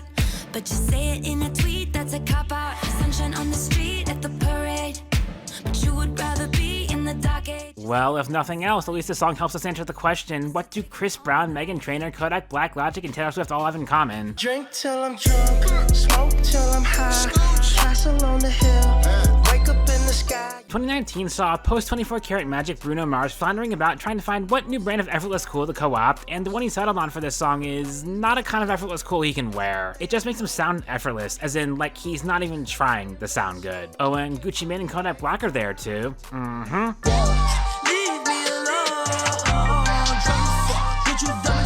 You know, I was planning to just include this in the list of uninteresting 2019 trap hits, and then I listened to it again. And I realized, oh, I had something special here. Not only was I struck by how his voice is so bad he makes YK Osiris sound like Ariana Grande by comparison, not only are these lyrics just grossly misogynistic. I cannot love her, no bitch, and she fucking the click, man, she playing her part. Yeah, damn, ayy, life is a bitch, knew all that shit from the start. Not only does he give a shout out to Kodak Black of all people, Hit my butt like I'm Lil Kodak. but he uses this one sample. I cannot love her, no bitch, myself on my 34. Yeah. And because I am so terminally online, all that makes me think of is this.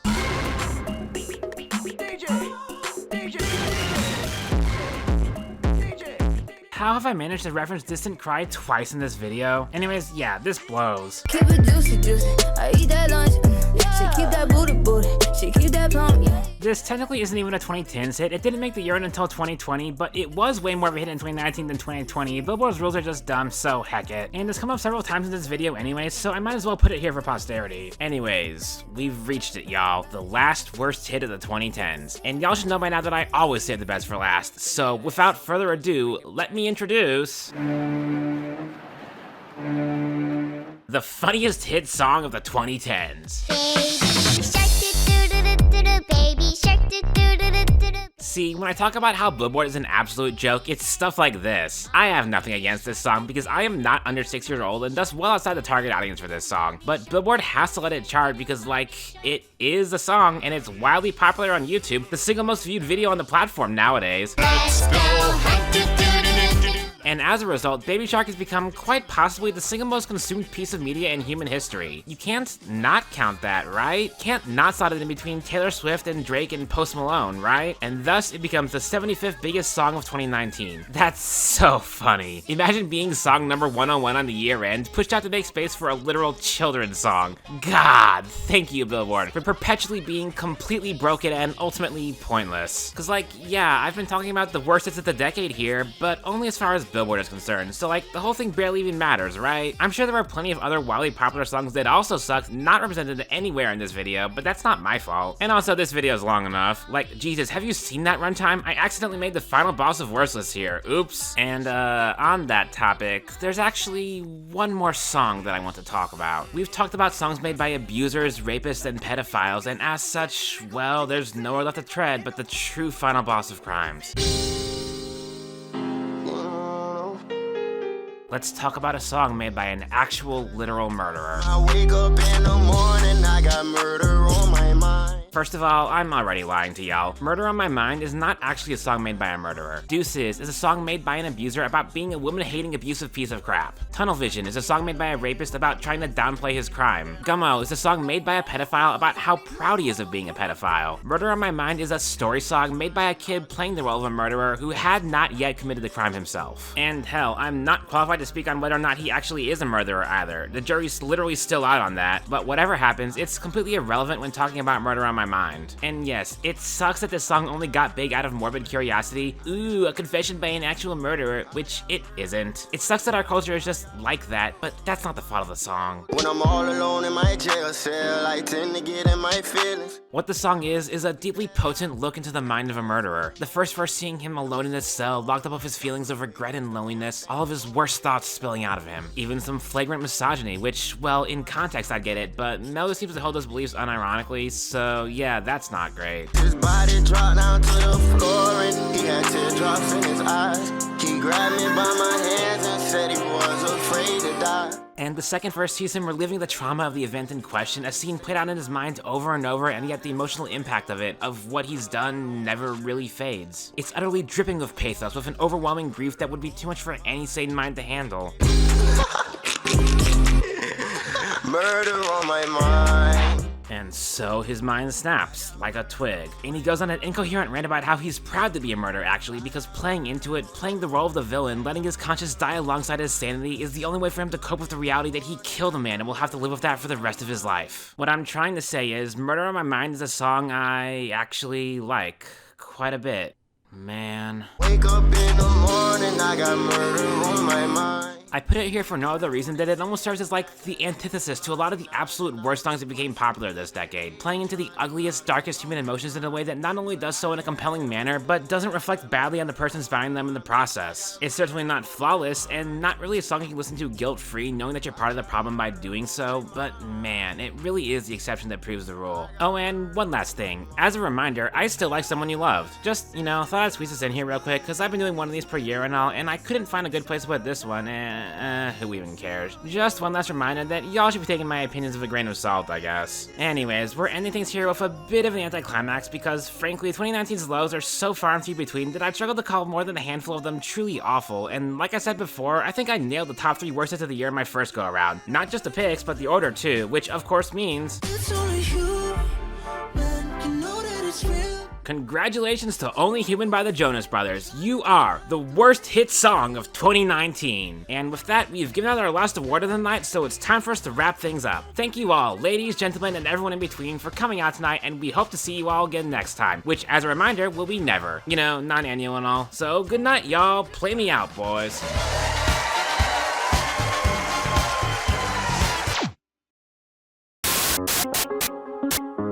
Good morning, y'all, and welcome back to 2323 Radio Cacophony, bringing you the best and worst of the 2010s. And we're diving straight into the depths of depravity, bringing you today's top 40 worst hits of the decade, that is. Our team of scientists have meticulously examined, calculated, and pondered over this list, after which I completely discarded all their data in favor of a purely emotional ranking of what I think are the worst of the worst hit songs of the 2010s. We've got a lot to cover, so let's not waste any more time and hop right in, starting with number 40. From Naughty Boy featuring Sam Smith, it's La La La. I'm covering my ears like a kid. When your words mean nothing, I go la la la. Starting off this list on what I'm sure is the wrong foot, but hey, it fits, because I'm not sure any hit this decade started off on a worse foot than this one. Turns out, a song about being annoying is annoying. Who would have guessed? And like, sure, there's a good 2-step drum groove here, but why would I listen to this specific song to get that groove when there are so many other better songs out there? And don't freak out now, because coming in at number 39 is Brendan Urie of Panic at the Disco with Hey Look Ma, I Made It. Hey, look, ma, I made it.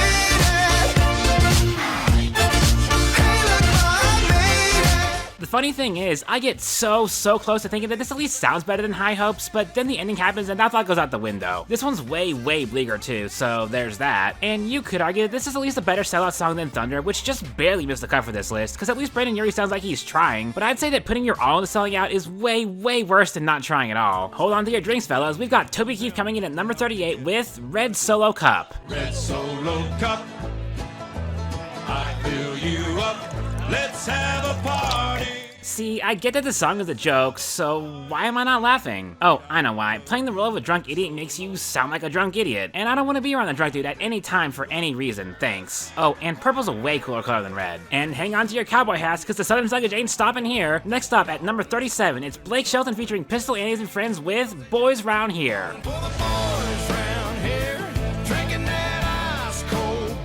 This one's the first song in this top 40 that has this, like, deep-seated wrongness to it. I wouldn't want to be caught dead listening to this, ironically or unironically. If you were trying to sell me on the Southern lifestyle and this was a song you played to convince me, I'd whip out my giant saw and cut the entire stuff off like I was castrating the continent. And New Jersey too while I'm at it. Stop the spread and all. Next up, number 36 from the Lumineers, Hey Ho. I'm sorry, Ho Hey. I belong with you, you belong with me, my sweet.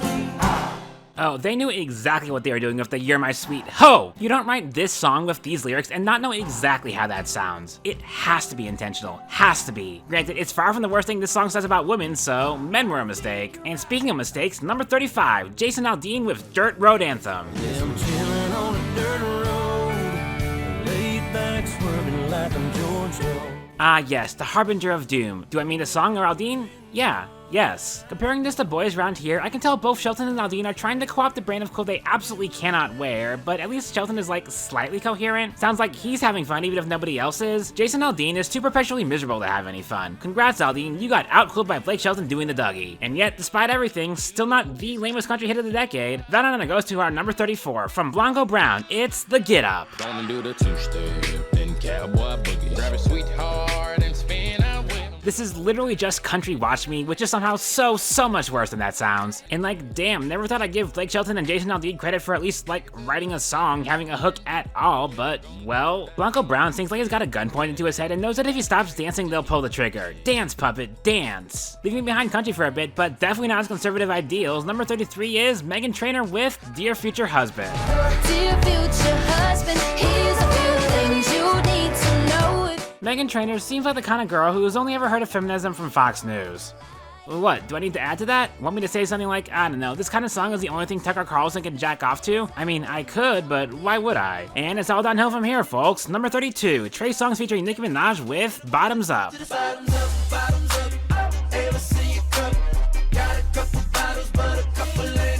To my ears, this is the same kind of nightmare death spiral party that We Can't Stop was to Sean, but more than anything, like, what was the intention here? Why does this have, like, reggae vibes? This song's so stiff and rigid in every aspect that it comes out feeling like a Stepford Smiler of a song. Drink and be merry, or else. Rounding out our first 10 songs, number 31's going to Selena Gomez for Come and Get It.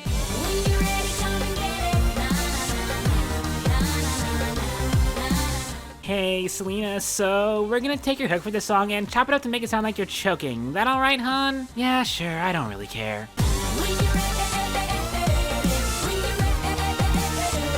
Is she okay? Can anybody help her? I'm sure she'll be fine. And the fun don't start here, folks. We've got a lot of people to blame for this next one. Number 30, Nicki Minaj featuring Drake, Lil Wayne, and Chris Brown. There he is, finally. Anyways, it's only... Raise every bottle and cup in the sky.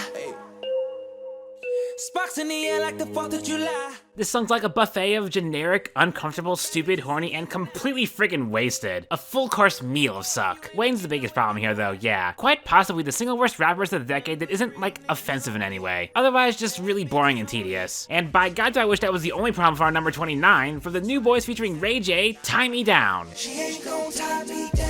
Why you on the road? Planning on a shirt, it's all I had, solid.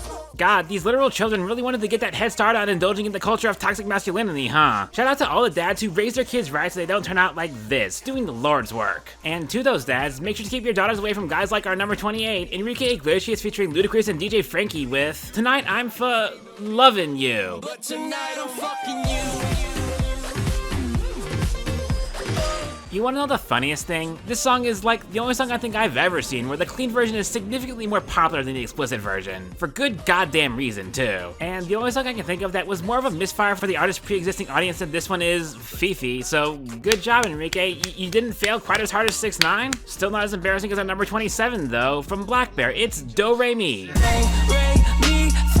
So fucking done with you, girl. Hey boys, I got a tip for any of y'all going through a bad breakup. No matter how upset you are, no matter what she did to you, this is just the single worst way you could possibly respond to her. Not only does it make you look like a clown, but you're in fact probably announcing to the world that you got a PhD in clownship. Honk honk. Ooh, and we've got a big one next. At number 26, David Guetta featuring Nicki Minaj with Turn Me On. Let me come alive, come on and turn me on. Touch me, say my love, come on and turn me on. didn't really bring up the lyrics in my original segment, but I gotta say, "My body needs a hero, come and save me" is a terminally overlooked terrible line. At least it implies consent though, even if Nicki probably didn't consent to singing it. Though, to her credit, the way she sings "On" might be the actual worst part of the song. Huh, maybe my Nicki replacement theory was wrong about the year. They replaced her all the way back in 2012 and were even bold enough to show us the video where they did it, and we just let them. As we move on to number 25, I want to call out that we're really crossing the Rubicon of this next one. From the songs that are simply terrible to the truly vile stuff. And our bookkeepers are none other than Lil Wayne featuring Drake and Future, bringing us Love Me. Long as my bitches love me. My bitches love me. My bitches love me. I could give a fuck by no hater. I feel like I should hate this song more than I do. Hell, there's a part of me that wants to take it off this list outright because it's both, like, so absurdly exaggerated in its sexuality and yet dripping with so much unintentional pathos that I can't help but have some kind of vile fascination towards it. It's the kind of train wreck you can't look away from. Lil Wayne literally brings up his haters before his hoes. That's how badly they got to him. It's no wonder he sounded so wasted by 2015. On the flip side, I feel like I shouldn't hate on number 24 quite as much as I do. It's the script of Break Even.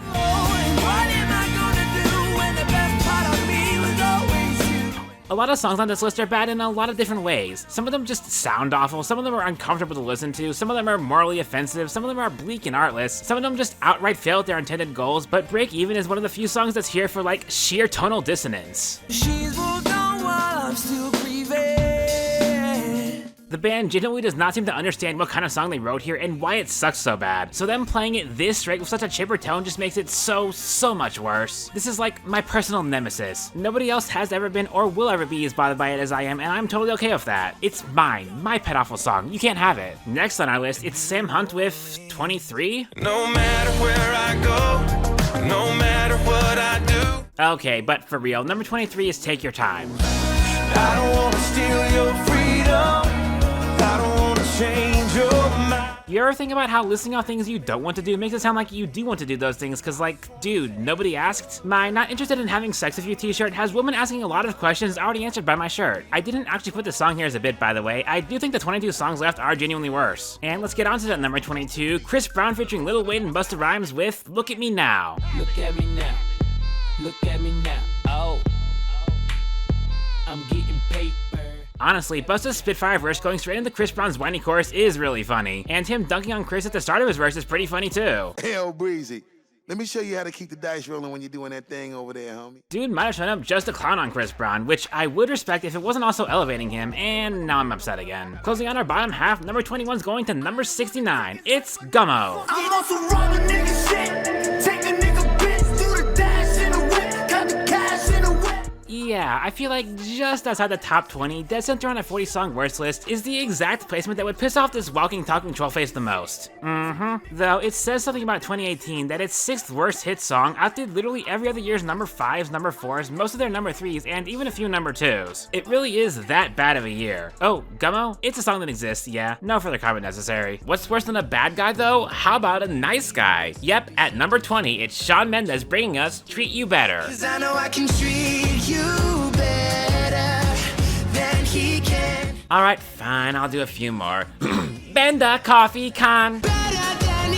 Dear future husband. I am Shawn Mendes.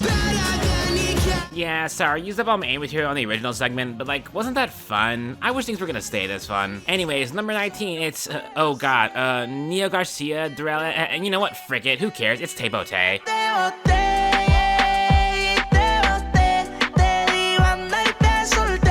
Anyways, if y'all will excuse me, I've got a marathon or two to run while this song plays out. Like, frick, I have nothing against long songs. I'm a prog nerd, why would I? But nothing, and I mean nothing, is more excruciating to sit through than a bad long song. This would probably be higher if I spoke even a word of Spanish, too. You know what language I do understand, though? Incoherent screaming. Number 18, from Haley Steinfeld and Gray featuring Zed, it's Starving.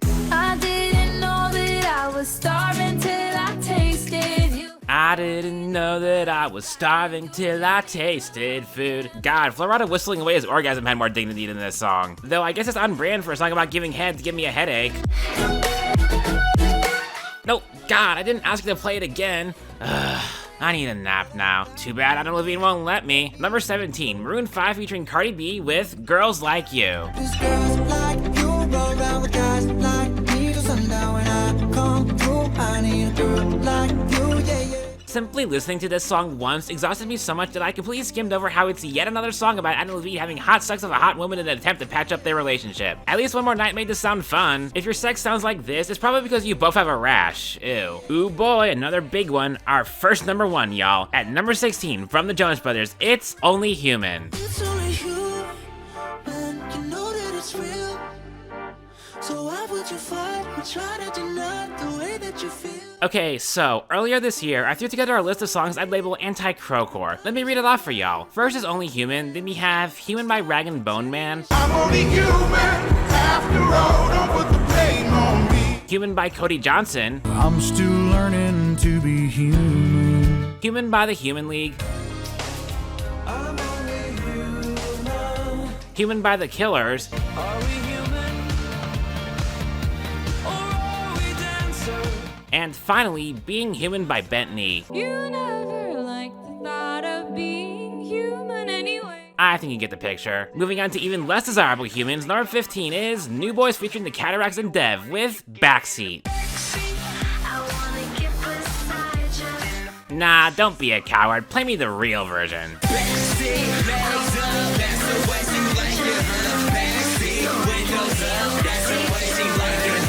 These boys should make like Lightning McQueen and...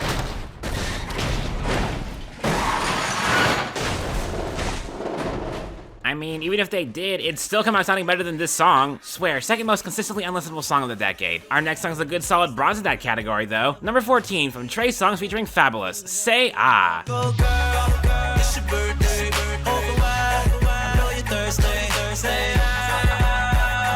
This really is just evil carryout, huh? Makes me feel like I'm being peer pressured into joining a cult. And the drink they're serving is Kool-Aid. Ugh. And Blacka Blacka is somehow an even more skin-crawlingly repulsive onomatopoeia for an orgasm than Haley Steinfeld wailing in agony. Stop playing it! I didn't ask! Okay, what's next? Number 13. XXXTentacion. Sad. Someone that's afraid to let go. You decide if you're ever gonna let me know. Yeah. I don't have a funny quip for this song. I don't have anything else to say about the song or the man behind it. All I will say is that it's sad this song is permanently engraved on the list of Billboard #1 hits for the worst possible reason it could be. Let's move on. Behold, the highest a song could get on this list simply for how it sounds. Number 12, Disclosure featuring Sam Smith bringing us Latch.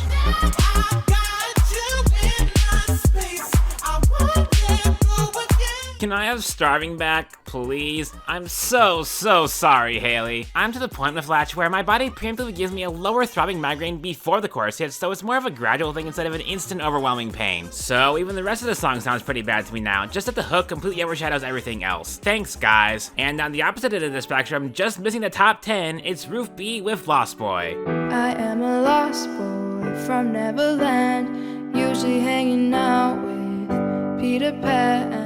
This may seem weirdly high for such a harmless little song, but like at no other point in the entire process of making this video did I personally feel more miserable than I did writing about this song. Not Blurred Lines, not XXXTentacion, no, it was Lost Boy. This song gave me an existential crisis. Frick, maybe I should have put it even higher. Well folks, we've reached it, the top 10 worst hit songs of the 2010s. And starting from the bottom, at number 10, we've got Drake with Hotline Bling. I know when that hotline bling,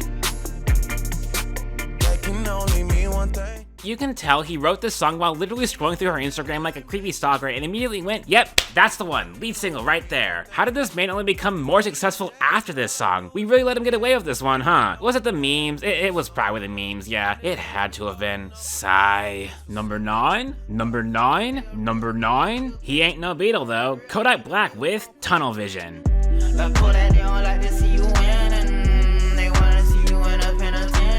I'd say I'd feel bad that a fascist president used this kid as a PR stunt to try and win back some goodwill from black voters after having already lost the election, but then I remember that this song is the same kind of PR stunt and I get a little less sad about hating Kodak Black so much. Goes around, comes around, kiddo. Number 8 is Blinding Lights.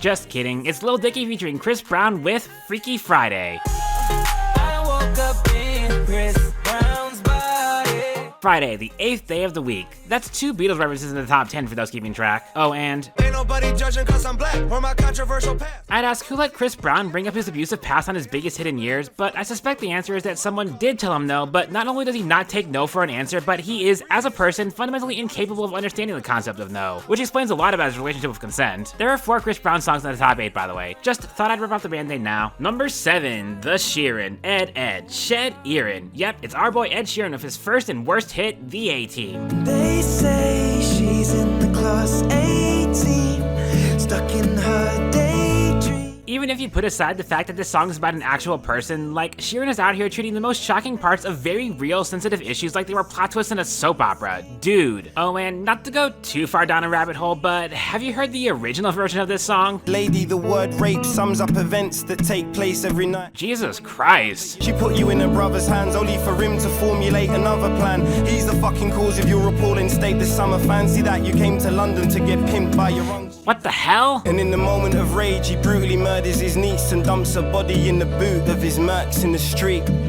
Little lady left this earth in the worst way, all because she got a card on her 13th birthday.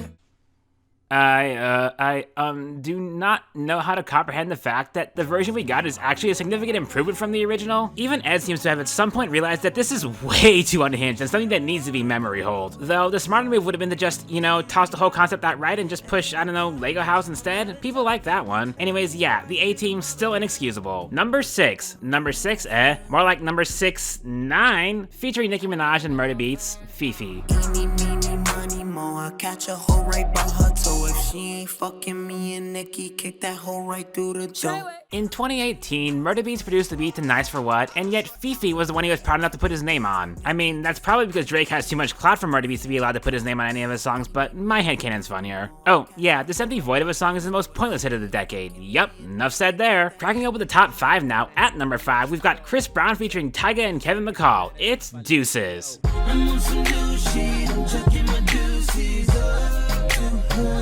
Oh, you boys hate women? God, you're so special. Grow up and develop an actual personality. Jesus Christ. Also, I feel it's worth mentioning that of the 3 men on this track, one has publicly admitted to having sex with a minor, one was arrested for domestic violence, and the third is Chris Brown. And yet, somehow not the worst triplicate of rappers we saw this decade. Coming in at number 4, it's Rocco featuring Future and Rick Ross with Rape. Sorry, UOENO. Put Molly all in her champagne. She ain't even know it.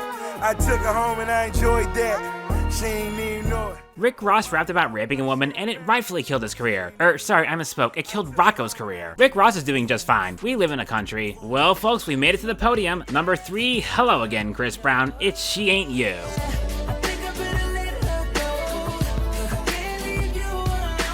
This one's my pick for the most underhated song of the decade, because it's just an absolute void of a song. Chris Brown basically just stole a song from a bunch of women so he could guilt trip the woman he put in the hospital for breaking up with him. Like, here's my pick for the worst 5 or so seconds of the entire decade. It's your fault, babe. I never wanted us to break up.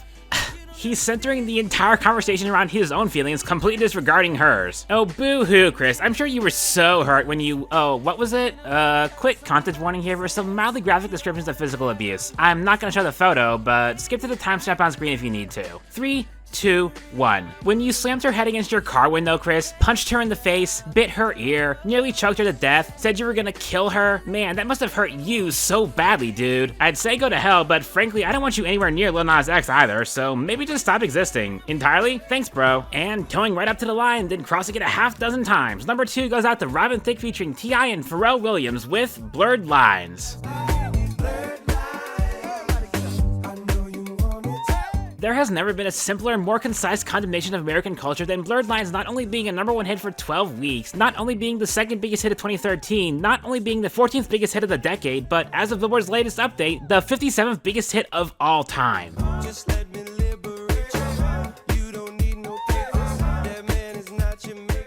And it's easily the 2010s hit I find most unpleasant to listen to, the one that makes me feel the most uncomfortable. No song has done more damage to consent or to copyright law, the latter of which, again, I'm trying not to hold against this song, but good God do I want to. Frankly, this song probably should be #1, but, well, there's one last song that embodies everything wrong with popular music in the 2010s, and if you've been paying attention, you should already know what it is.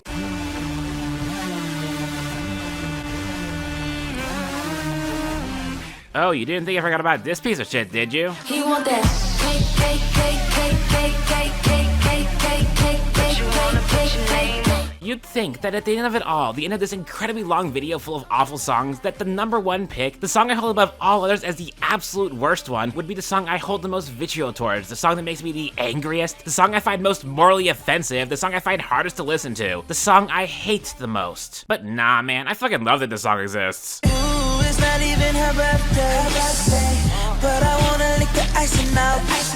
Birthday Cake makes worst song discussion so easy, so uncomplicated. It's so widely agreed to be actually that awful, such an obvious pick for the top of 2012 worst lists, that I've seen several people outright exclude it just so their #1 isn't obvious from the outset. Hell, I skipped it myself, mostly because I wanted to save talking about it to the very end, but I knew from the moment I started this project that absolutely nothing was gonna even come close to topping it from my worst of the decade. And now that its time has come, I'm gonna make it my bitch. Know you wanna bite this, it's so enticing, nothing else like this, I'ma make it my bitch. Which song sounds the worst? Birthday Cake, easily. Other songs may have more individually egregious moments, but no other song sounds as terrible front to back as this. Starting off with a synth akin to a tornado siren, practically warning you to turn away before its jammed printer type beat kicks in, replete with incessant hand claps and even more alarm sounds. And its sole melodic aspect is a tune-out loop so basic that even DJ Mustard circa 2014 would have scrapped it.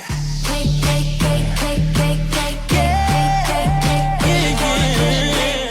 What song has the worst lyrics of the decade? I don't know, maybe it's the one that spends a third of its runtime on incessant repetition of a single word until it loses all its meaning, another third on a terrible malformed food sex metaphor that gets more disgusting the more you think about it, and the last third on, well... Doggy want the kitty, give me a heart attack and throw it back, now watch me get it. Who is the worst artist of the decade? Well, Chris Brown, obviously. The best Idiot decade was a mid-tier club song in an era where we were absolutely drowning in club songs. Nothing, and I mean nothing, did he contribute to the musical landscape of the 2010s added any positive value. It at best met the status quo and at worst subtracted from it.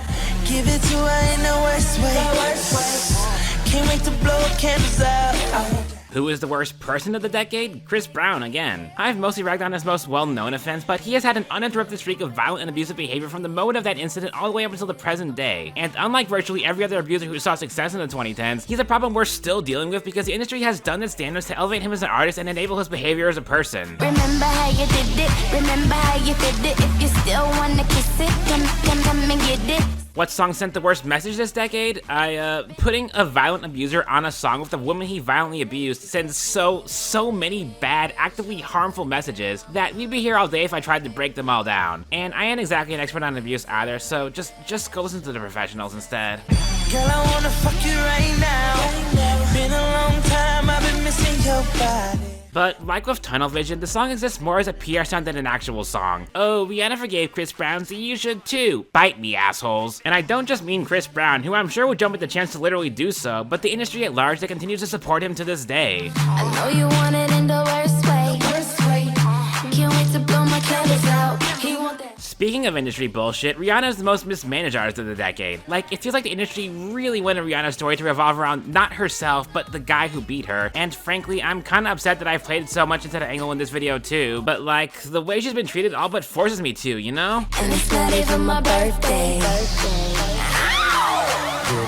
And I'm just an observer in this whole situation. Imagine being Rihanna and going through all that. By the end of 2016, she got so burnt out that she all but quit music outright. And if I were stuck working for the greedy corporate hacks that decided to put The Man Who Beat Me on a remix of one of my songs so they could make a quick buck at my expense, inadvertently putting my name on one of the worst songs of all time, then damn it, I would quit too. Baby, I like it. It's so exciting. Don't try to hide it. I'ma make it my bitch. And like with Yo E and No, the song only really got big off its controversy, but unlike Yo E and No, the controversy was completely intentional. You do not put Rihanna and Chris Brown on a song together in the year 2012 without knowing exactly what you're doing. And hell, if Yo E and No is nothing more than its one line, then Birthday Cake is nothing more than its featuring credit. 20 weeks on the chart, peaking at number 24 on the Hot 100, and number 79 on the year end, all because some label exec scribbled featuring Chris Brown onto a remix of an interlude. Cake, cake, cake, cake, cake, cake, cake, cake, cake, cake, cake, cake, cake. maybe it isn't the absolute worst song in all or even any of its individual offenses, but it has all of them. Everything that made or would continue to make the worst hits of the 2010s so painful to sit through. Terrible music, terrible lyrics, a terrible message sent by a terrible person, and the absolute worst case of industry exploitation of both its artists and its audience that popular music has ever seen. Birthday Cake by Rihanna featuring Chris Brown, the worst hit song of the 2010s and one of the worst songs ever made. Thank you all for tuning into today's broadcast of Radio Cacophony. I've been Crow, never ask me to do this again. If a song you thought should have been in this video wasn't, check out the best list instead. Fuck Chris Brown, trans rights are human rights, Black Lives Matter, free Palestine, and I'll see you all again next year for the best hit songs of the 2010s. Take care, y'all.